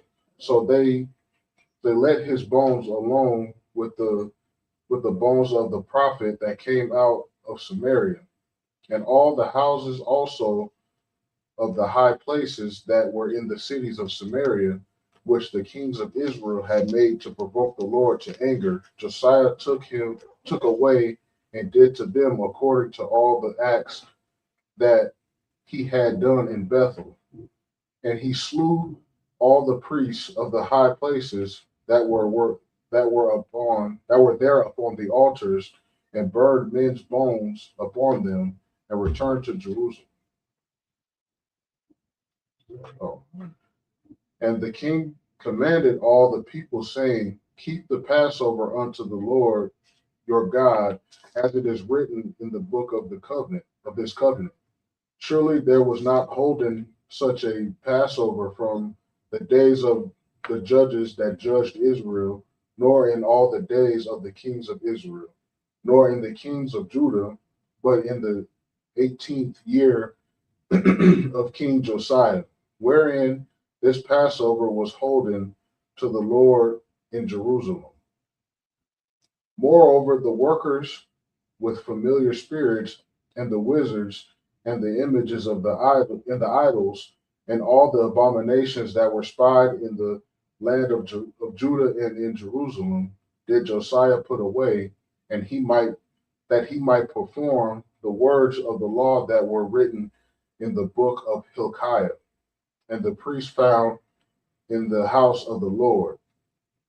And like unto him was there no king before him that turned to the Lord with all his heart and with all his soul and with all his might, according to all the law of Moses, neither after him arose there any like him. So we see that Josiah, right, just destroyed all the idols and the high places and the things that they used to worship their gods. Absolutely. Yeah. And he wasn't afraid, right? Sure was. And he didn't back down. Young, wasn't he? He was. Yeah. And What'd you like say he un- was what? He was young. Oh wow. and like unto him was there no king before him that turned to the Lord with all his heart and with all his soul and with all his might, according to all the law of Moses, neither after him arose there any like him. So he heard that book being read and he was like, whoa, wait a minute, we're not abiding by this, right? My goodness. I mean, he just desecrated everything Wow. that was not of God. Sure did. Instead, what do? Oh, we embrace it all. Right. We put it in our sanctuaries. Lord have mercy. We worship it. Yeah. We act like it's, this is the reason for the season. No, pagans are the reason for the season. That's the truth. Right. Okay, verse 26. Notwithstanding, the Lord turned not from the fierceness of his great wrath, wherewith his anger was kindled against Judah, because of all the provocations and Manasseh had provoked him withal. And the Lord said, I will remove Judah also out of my sight, as I have removed Israel, and will cast off this city Jerusalem which I have chosen, and the house of which I said, my name shall be there. Now the rest of the acts of Josiah and all that he did, are they not written in the book of the Chronicles of the kings of Judah? In his days, Pharaoh Necho, Pharaoh Necho, king of Egypt, went up against the king of Assyria to the river Euphrates, and King Josiah went against him, and he slew him at Megiddo. Megiddo, when he had seen him, and his servants carried him in a chariot dead from Megiddo, and brought him to Jerusalem and buried him in his own sepulchre. And the people of the land took Jehoahaz and the son of Josiah and anointed him and made him king in his father's stead. Jehoahaz was 23 years old when he began to reign, and he reigned 3 months in Jerusalem, and his mother's name was Hamutal, the daughter of Jeremiah and Libnah. And he did that which was evil in the sight of the Lord, according to all that his fathers had done. And Pharaoh Necho put him in bands in Riblah and the land of Hamath, that he had, or Hamath, that he might not reign in Jerusalem, and put the land to a tribute of 100 talents of silver and a talent of gold. And Pharaoh Necho made Eliakim, the son of Josiah, king of the room of Josiah, his father, and turned his name into Jehoiakim, and took Jehoahaz away and came to Egypt and died there. And Jehoiakim gave the silver and the gold to Pharaoh, but he taxed the land, give the money according to the commandment of Pharaoh. He exacted the silver and the gold and the people of the land, and everyone according to his taxation, to give it unto Pharaoh Necho. Jehoiakim was 25 years old when he began to reign, and he reigned 11 years in Jerusalem, and his mother's name was Zebudah, the daughter of Pedaiah of Rumah, and he did that which was evil in the sight of the Lord, according to all that his fathers had done. Wow. What a turn from Josiah to the next two, right? Right. So, I mean, I just think that's a lot of what we see today. Yes, Lord. I'm going to worship who I want to worship, how I want to worship, and you can't tell me not to. Mm, mm, And God sure ain't going to tell me not to. wow. Let's go to 2 Chronicles 15:12-16. Good job reading that. That was a lot there, Yeah, good job. KJ. Thank you. 15, 12 to 16. Uh-huh.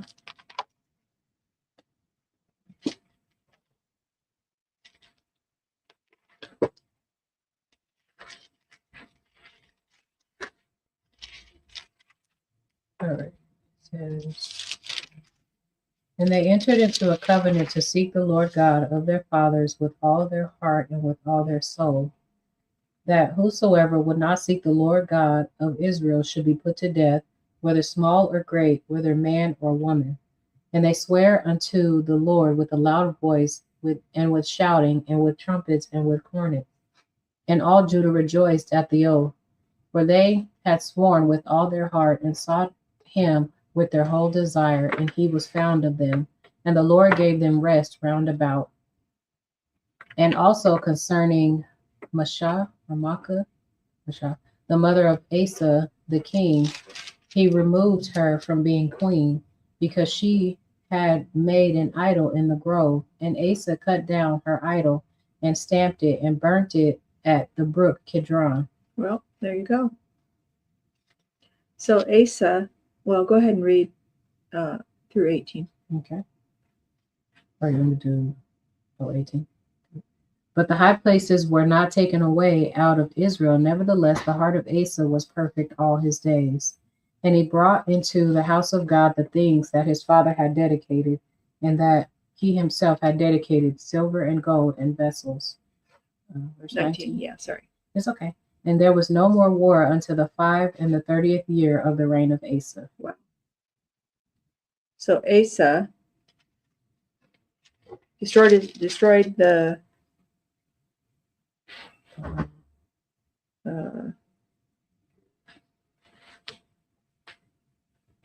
his own mother's idol, right? Yeah. So it didn't matter to him that his mom was worshiping a false god. No, we're going to destroy that too, That's right. right? Mm-hmm. Okay, we've done this. Let's look at, didn't they have identify who? Let's look at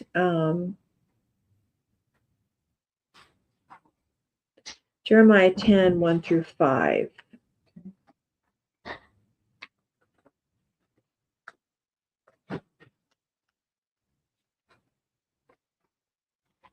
It says, hear ye the word which the Lord speaketh unto you, O house of Israel. Thus saith the Lord, learn not the way of the heathen, and be not dismayed at the signs of heaven. For the heathen are dismayed at them, for the customs of the people are vain. And one cutteth a tree out of the forest, the work of the hands of the workmen with an axe. They deck it with silver and with gold. They fasten it with nails and with hammers, that it move not. They are upright as the palm tree, they are upright as a palm tree, but speak not. They must needs be born, because they cannot go. Be not afraid of them, for they cannot do evil, neither also is it in them to do good.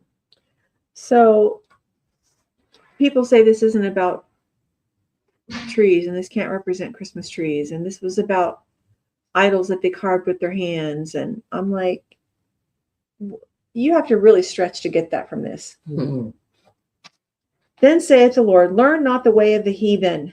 This was clear back in Jeremiah. Wow. That's what it says.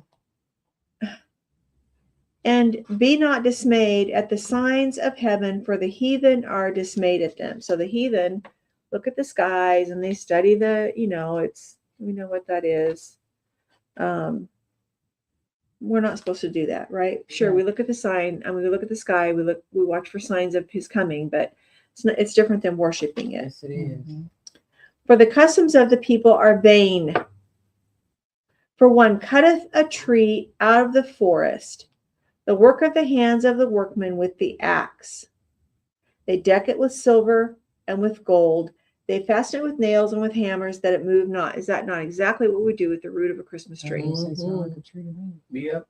We have to fasten it so it doesn't fall over with all of our heavy decorations on it, right? Indeed. They're upright as the palm tree. Don't tell me this is an idol that they carved. They're upright as a palm tree. But speak not. They must needs be borne or carried, because they cannot go. Be not afraid of them, for they cannot do evil, neither also is it in them to do good. Right there from Jeremiah, we have, don't put these trees in your living room and worship them. Adorn them with gold and silver. And Right. They put them in every room now of a house. yeah. Let's look at Psalm 119, 128.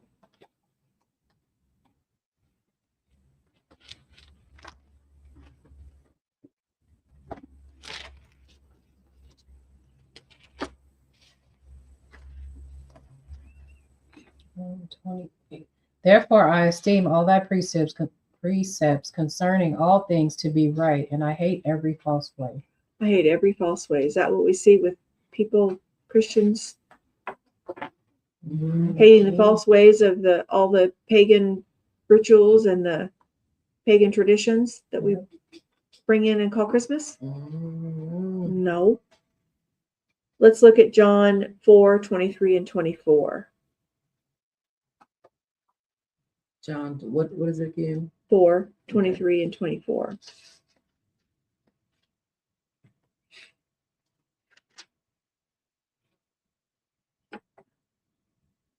It says, but the hour cometh, and now is, when the true worshipers shall worship the Father in spirit and in truth. For the Father seeketh such to worship him. God is a spirit, and they that worship him must worship him in spirit and in truth. Can we worship him in spirit and in truth when we're lying to our kids about Santa No. and stockings by the fireplace and reindeer flying through the sky and leaving milk and cookies out and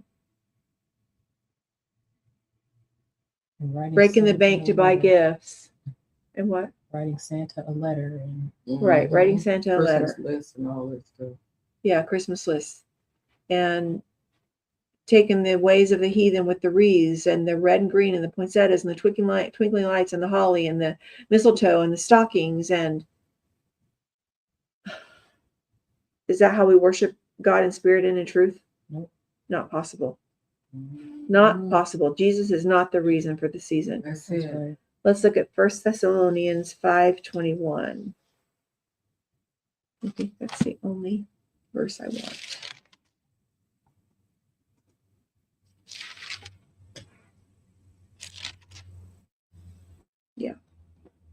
Just that one verse. Mm-hmm. It says, prove all things, hold fast that which is good.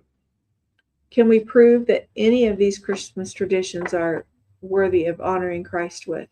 No. We can prove they're not. Mm. Prove all things, hold fast that which is good. It is not good to take the ways of the heathens and worship God with them. Right.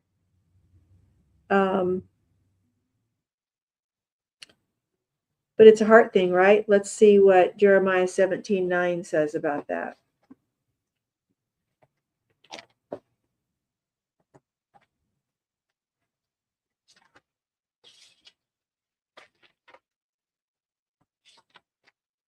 It says, the heart is deceitful above all things and desperately wicked. Who can know it?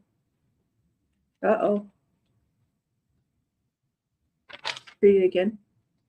The heart is deceitful above all things and desperately wicked. Who can know it? We know God knows all things, but Yes, he does. that's not the point of this. Our heart will deceive us. Mm-hmm. Our heart will lead us astray.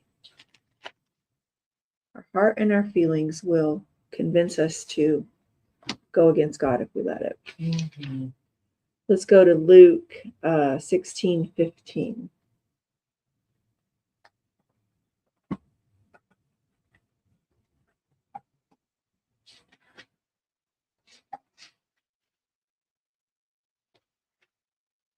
Is Christmas highly esteemed among men? Oh, indeed. I mean, among men across the whole world? Yep. Yeah.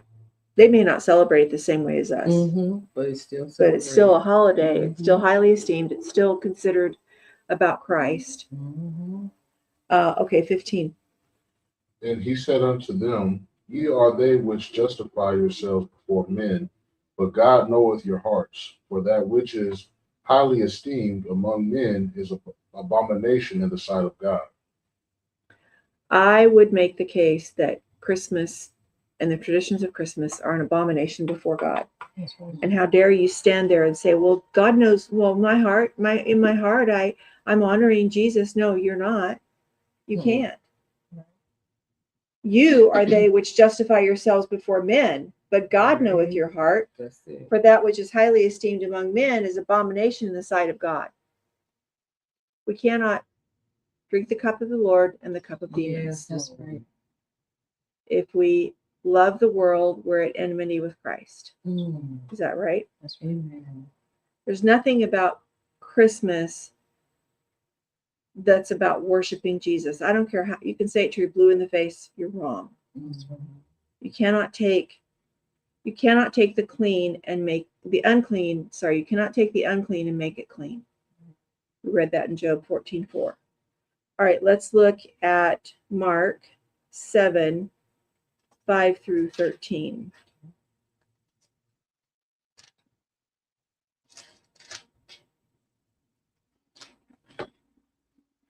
Then the Pharisees and scribes asked him, Why walk not thy disciples according to the tradition of the elders, but eat bread with unwashen hands? He answered and said unto them, Well hath Esaias prophesied of you hypocrites, as it is written, This people honoreth me with their lips, but their heart is far from Have me. mercy, Jesus. Howbeit Have in vain do mercy. they worship me, teaching for doctrines the commandments of men. For laying aside the commandment of God, ye hold the tradition of men, as the washing of pots and cups, and many other such like things ye do. Through 13. Thank you. And he said unto them, Full well ye reject the commandment of God, that ye may keep your own tradition. For Moses said, Honor thy father and thy mother, and whoso curseth father or mother, let him die the death. But ye say, If a man shall say to his father or mother, It is Corban, that is to say, a gift, by whatsoever thou mightest be profited by me, he shall be free. And ye suffer him no more to do aught for his father or his mother, making the word of God of none effect through your tradition which ye have delivered, and many such like things ye do. Wow. So verse 8 said, For laying aside the commandment of God, ye hold the tradition of men.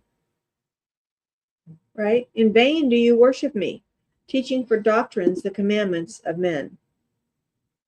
Now, I'm not saying anybody commands us to keep Christmas, but it's a tradition that is an abomination to God. Let's look at Ezekiel 44, I think just 23.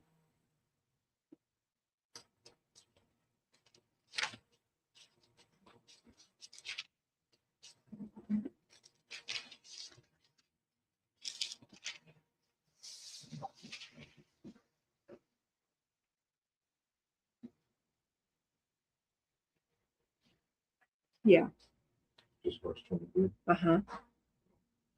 And they shall teach my people the difference between the holy and profane, and cause them to discern between the unclean and the clean. So, are we teaching the difference between the holy and the profane?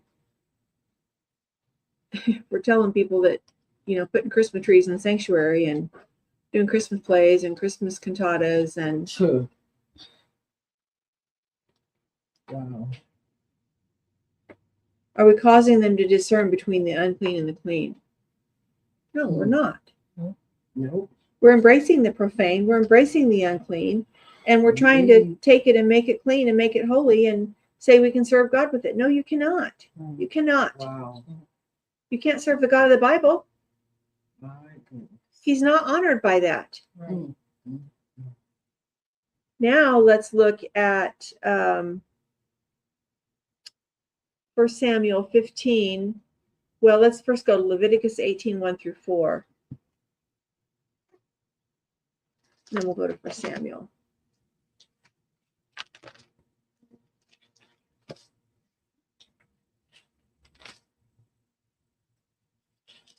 One through 4. Uh-huh. It says, And the Lord spake unto Moses, saying, Speak unto the children of Israel, and say unto them, I am the Lord your God. After the doings of the land of Egypt, wherein ye dwelt, shall ye not do. And after the doings of the land of Canaan, whither I bring you, shall ye not do. Neither shall ye walk in their ordinances. Ye shall do my judgments and keep mine ordinances to walk therein. I am the Lord your God. We should not have preachers and pastors and leaders who are trying to make the profane holy, Right. who are refusing to teach the difference between the holy and profane, who are telling their people, leading their people to follow the ways of the heathen, the ways of the traditions that all these, for thousands of years, some of these traditions have been passed down where this is how they worshiped their false gods. Indeed. We don't teach them to do those things. That's right. We teach them to do God's judgments, to keep his commandments. We should be destroying those idols, not putting them up in our sanctuaries. Indeed. Yes, What's Lord. wrong with us? Now let's go to 1 Samuel. Well, let's go first to Deuteronomy 7, 25 to 26.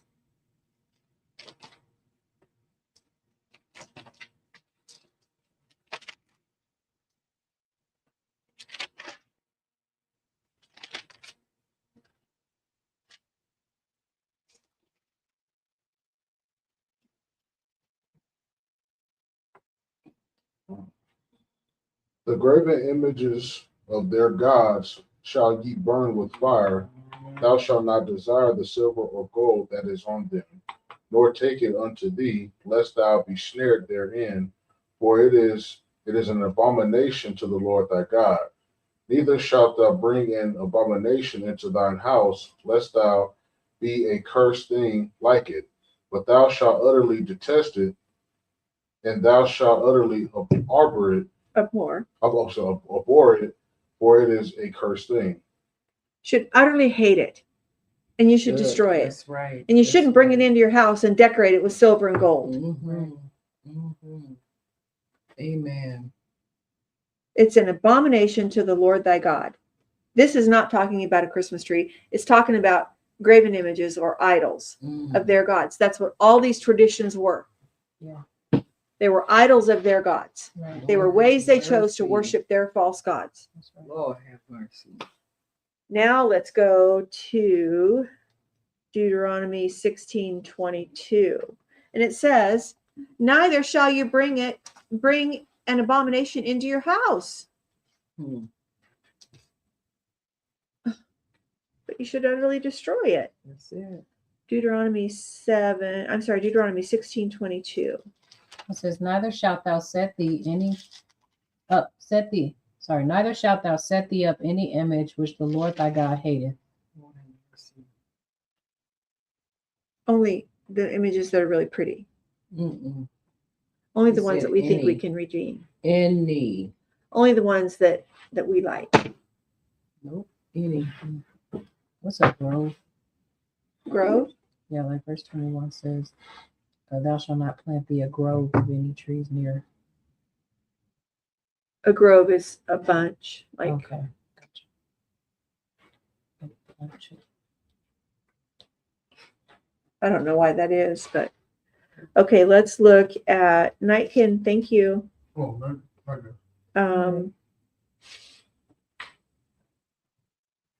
Now let's go to 1 Samuel 15, 1 through 24. Okay.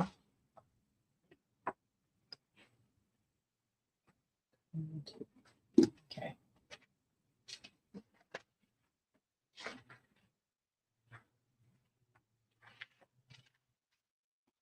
It says, Samuel also said unto Saul, Samuel also said unto Saul, the Lord sent me to anoint thee to be king over his people, over Israel. Now therefore hearken thou unto the voice of the words of the Lord. Thus saith the Lord of hosts, I remember that which Amalek did to Israel, how he laid wait for him in the way when he came up from Egypt. Now go and smite Amalek and utterly destroy all that they have and spare them not, but slay both man and woman, infant and suckling, ox and sheep, camel and ass. And Saul gathered the people together and numbered them in Telaim, 200,000 footmen and 10,000 men of Judah. And Saul came to a city of Amalek and laid wait in the valley. And Saul said unto the Kenites, Go, depart, get you down from among the Amalekites, lest I destroy you with them. For ye showed kindness to all the children of Israel, and when they came up out of Egypt. So the Kenites departed from among the Amalekites.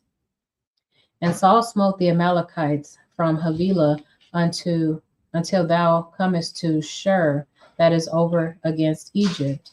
And he took Agag, the king of the Amalekites, alive, and utterly destroyed all the people with the edge of the sword. But Saul and the people spared Agag and the best of the sheep and of the oxen and of the fatlings and the lambs and all that was good, and would not utterly destroy them, but everything that was vile and refuse, that they destroyed utterly. That they destroyed utterly. That they destroyed utterly. Thank you. Mhm. Lost my spot for a minute. Verse 10, Then came the word of the Lord unto Samuel, saying, It repenteth me that I have set up Saul to be king, for he is turned back from following me, and hath not performed my commandments. And it grieved Samuel, and he cried unto the Lord all night. Well, hold on. Let's just think about that for a second. So, verse 1, And Samuel also said unto Saul, The Lord hath sent me to anoint thee to be king over his people, over Israel now. Therefore, hearken unto the voice of the Lord, voice of the words of the Lord. Gives him his first assignment, and immediately God's repenting that he made Saul king. Mm. Okay, verse 12, I think you're at. Verse 12. And when Samuel rose early to meet Saul in the morning, it was told Samuel, saying, Saul came to Carmel, and behold, he set him up a place, and is gone about and passed on, and gone down to Gilgal. And Samuel said to Saul, and Saul said unto him, Blessed be thou of the Lord, I have performed the commandment of the Lord.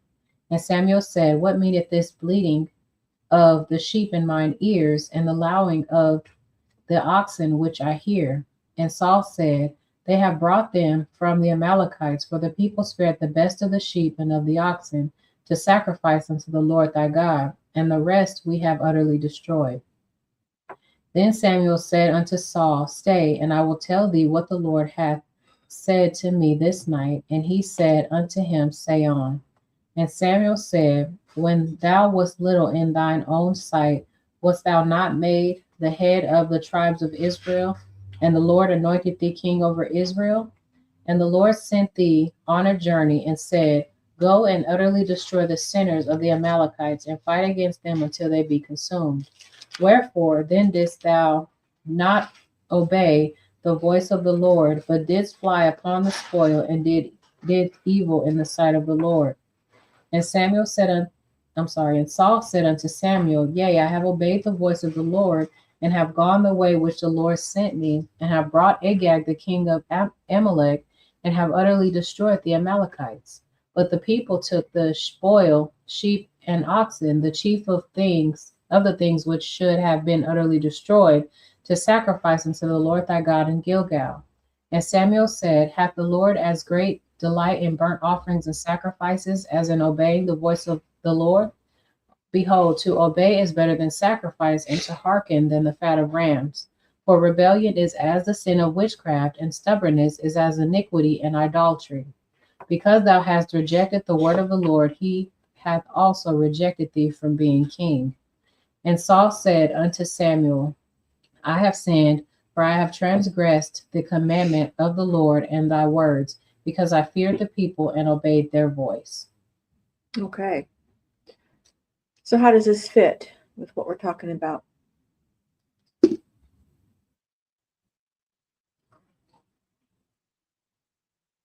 That the idols should be destroyed, and that I just lost my train of thought. The idols of the traditions or the trees and the all of it should be destroyed, but many people are not hearkening to the voice of the Lord.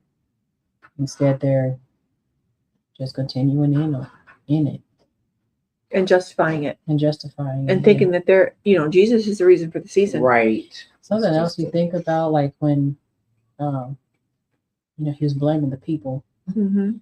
Well, my pastor's doing it or my church is doing it.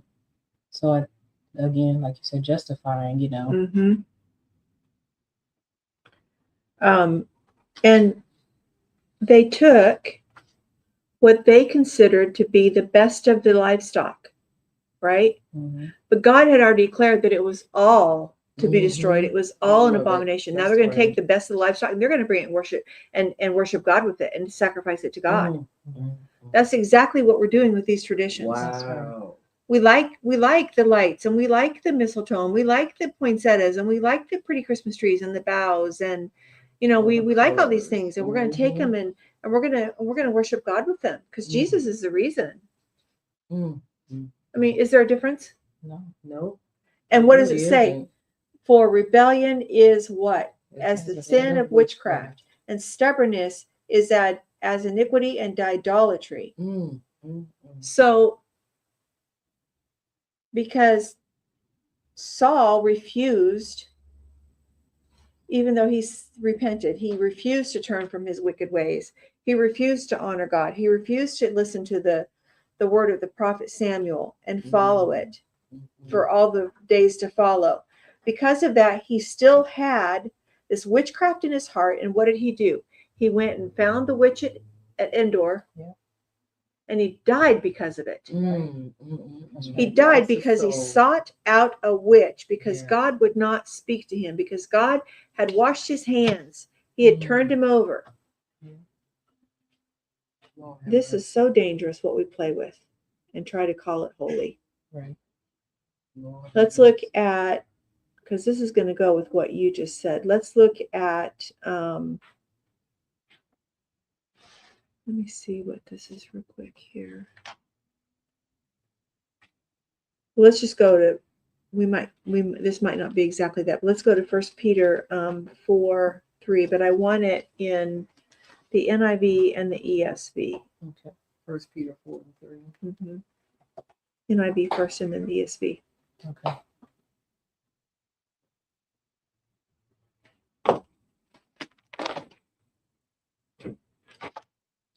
NIV reads, for you have spent enough time in the past doing what pagans choose to do, living in debauchery, lust, drunkenness, orgies, carousing, and detestable idolatry. And then you said ESV. Mm-hmm. For the time that is past suffices for doing what the Gentiles want to do, living in sensuality, passions, drunkenness, orgies, drinking parties, and lawless idolatry.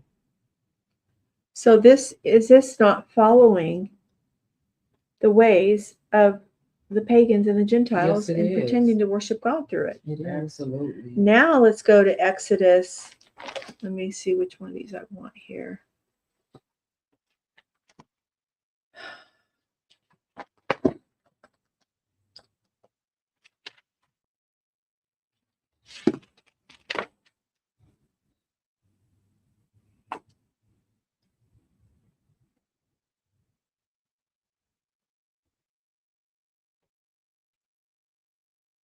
Oh, we've already read this. So let's go to Exodus 23:2. Okay.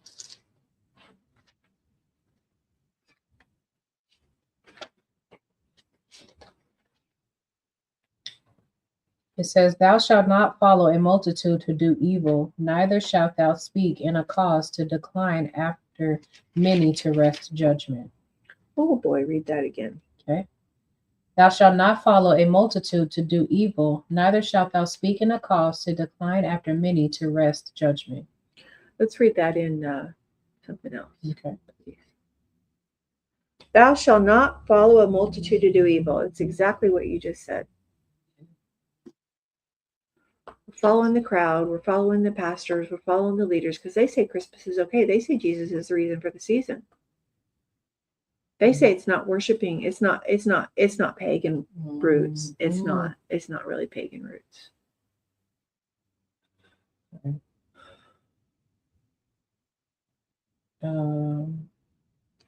So in a cause to decline after many to wrest judgment. I want the second half. Okay. ESV reads, "You shall not fall in with the many to do evil, nor shall you bear witness in a lawsuit, siding with the many so as to pervert justice." Okay. So it's just kind of using two different things here, but really we want the first part. You shall not follow the multitude to do evil. Mm-hmm. Just like you should not testify in a cause that you don't have any business in, right? Mm-hmm.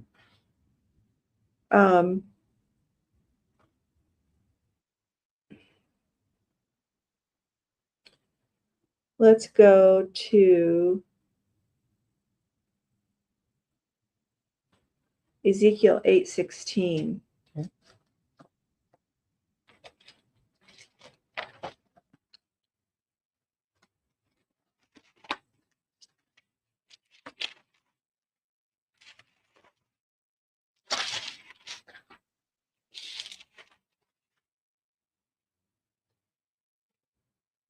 Luke 16 reads, "And he brought me into the inner court of the Lord's house, and behold, at the door of the temple of the Lord, between the porch and the altar, were 25 men with their backs toward the temple of the Lord, and their faces toward the east, and they worshiped the sun toward the east." So it's sun worship, right? And that's exactly what some of these gods were, Yeah, right? right. Now let's look at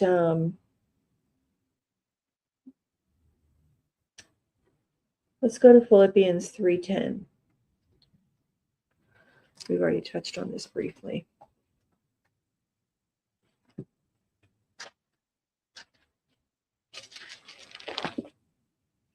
It says that I may know him and the power of his resurrection and the fellowship of his sufferings, being made conformable unto his death. That I may know him what? That I may know him and the power of his In resurrection. the power of his birth. His resurrection. He's not talking about his birth? Mm. Okay. Go ahead.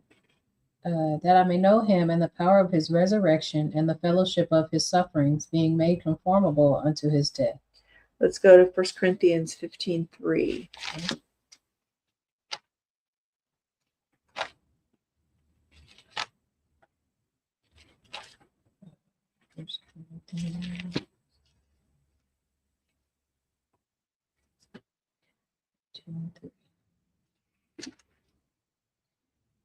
"For I delivered unto you first of all that which I also received, how that Christ died for our sins according to the scriptures." So it's talking about his death. It doesn't talk about his birth. I mean, we know he was born. He had to be born to die. But that's not what we're commanded to remember. Right. Right? That's right. Let's go to Romans 6:3-5. Okay.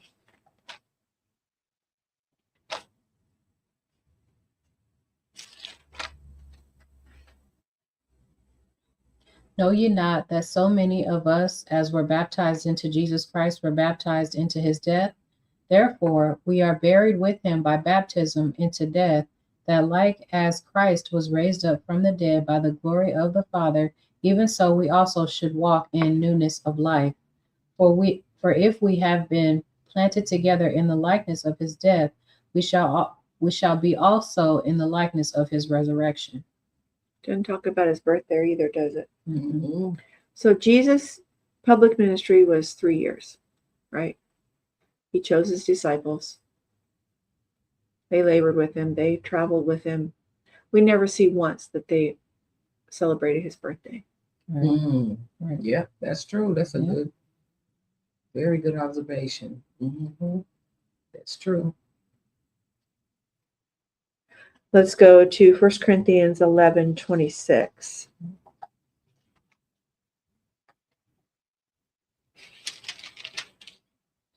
It says, "For as often as ye eat this bread and drink this cup, ye do show the Lord's death till he come." The Lord's birth. The Lord's death. Death. So as often as you celebrate Christmas, you show the Lord's birth. Nope. It's not in the Bible. No. Mhm. Okay, just checking. All right, so that is pretty much it. Let's go to Proverbs 6:16 through 19. We'll finish with it.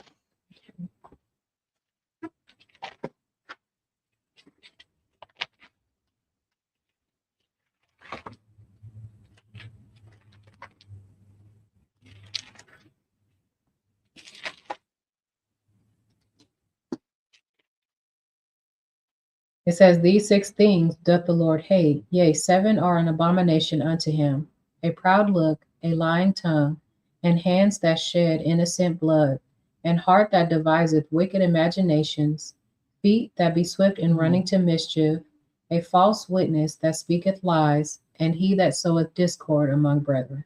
Yes. Well, a couple of those things in there are all to do with Christmas, aren't they? Mhm. I mean, you could apply them to Christmas. Right. These things the Lord hates. They're an abomination to him.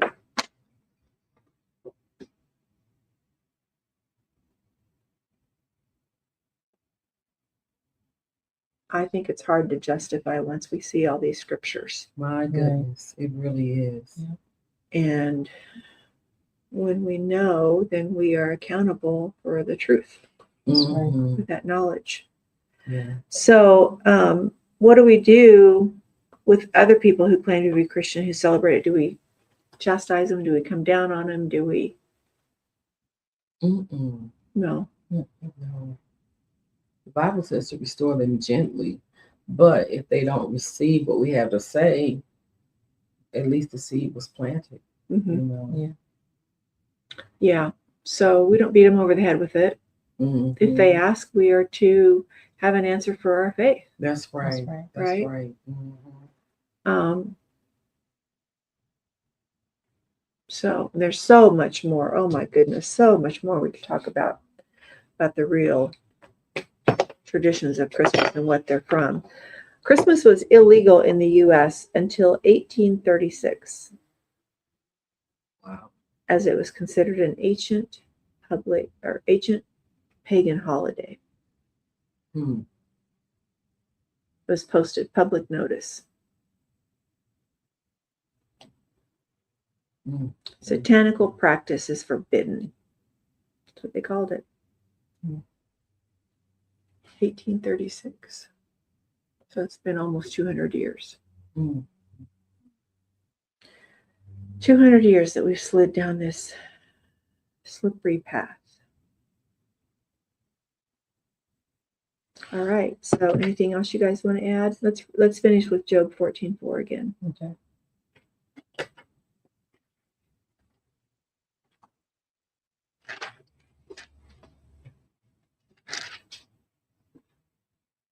Who can bring a clean thing out of an unclean? Not one.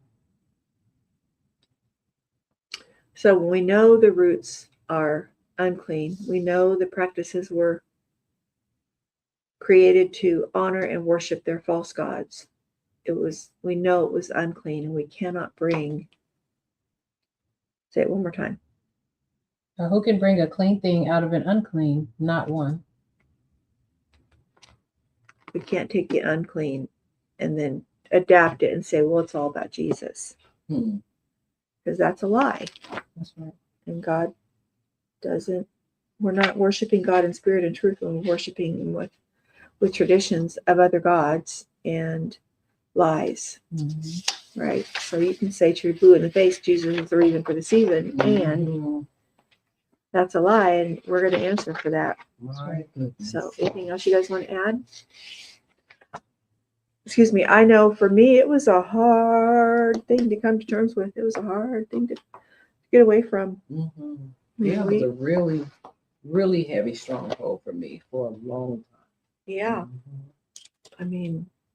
I mean, I stopped celebrating abruptly, but it was still just such a desire, Mhm. each year after year. It was really a struggle not to give into it. yeah. And so the time, I mean, it's just way too late in the game to pretend like we don't know this, or, Yes, Lord. you know, Right. there's too much information available. It's too easy to get a hold of. Hmm. There's no excuse. There is no We excuse. have Absolutely. no excuse No. at all. We don't know because we don't want to know. Yeah. For the knowledge of God's word and any form of pagan practice, we do not know because we really just do not want to know. Yeah. It's just Hosea 4 says, "My people perish." because of lack of knowledge. I think it's 4:12 maybe.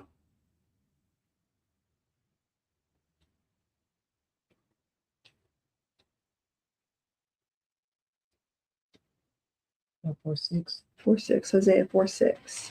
It says, "My people are destroyed for lack of knowledge, because thou hast rejected knowledge. I will also reject thee, that thou shalt be no priest to me. Seeing thou hast forgotten the law of thy God, I will also forget thy children." Wow. Okay. Well, anything else you guys want to add? Well, I trust that this is helpful for somebody, and that you choose God and His ways over the traditions of men and the things that we've shown today. So, with that, we'll say, Grace grace for for impact. impact.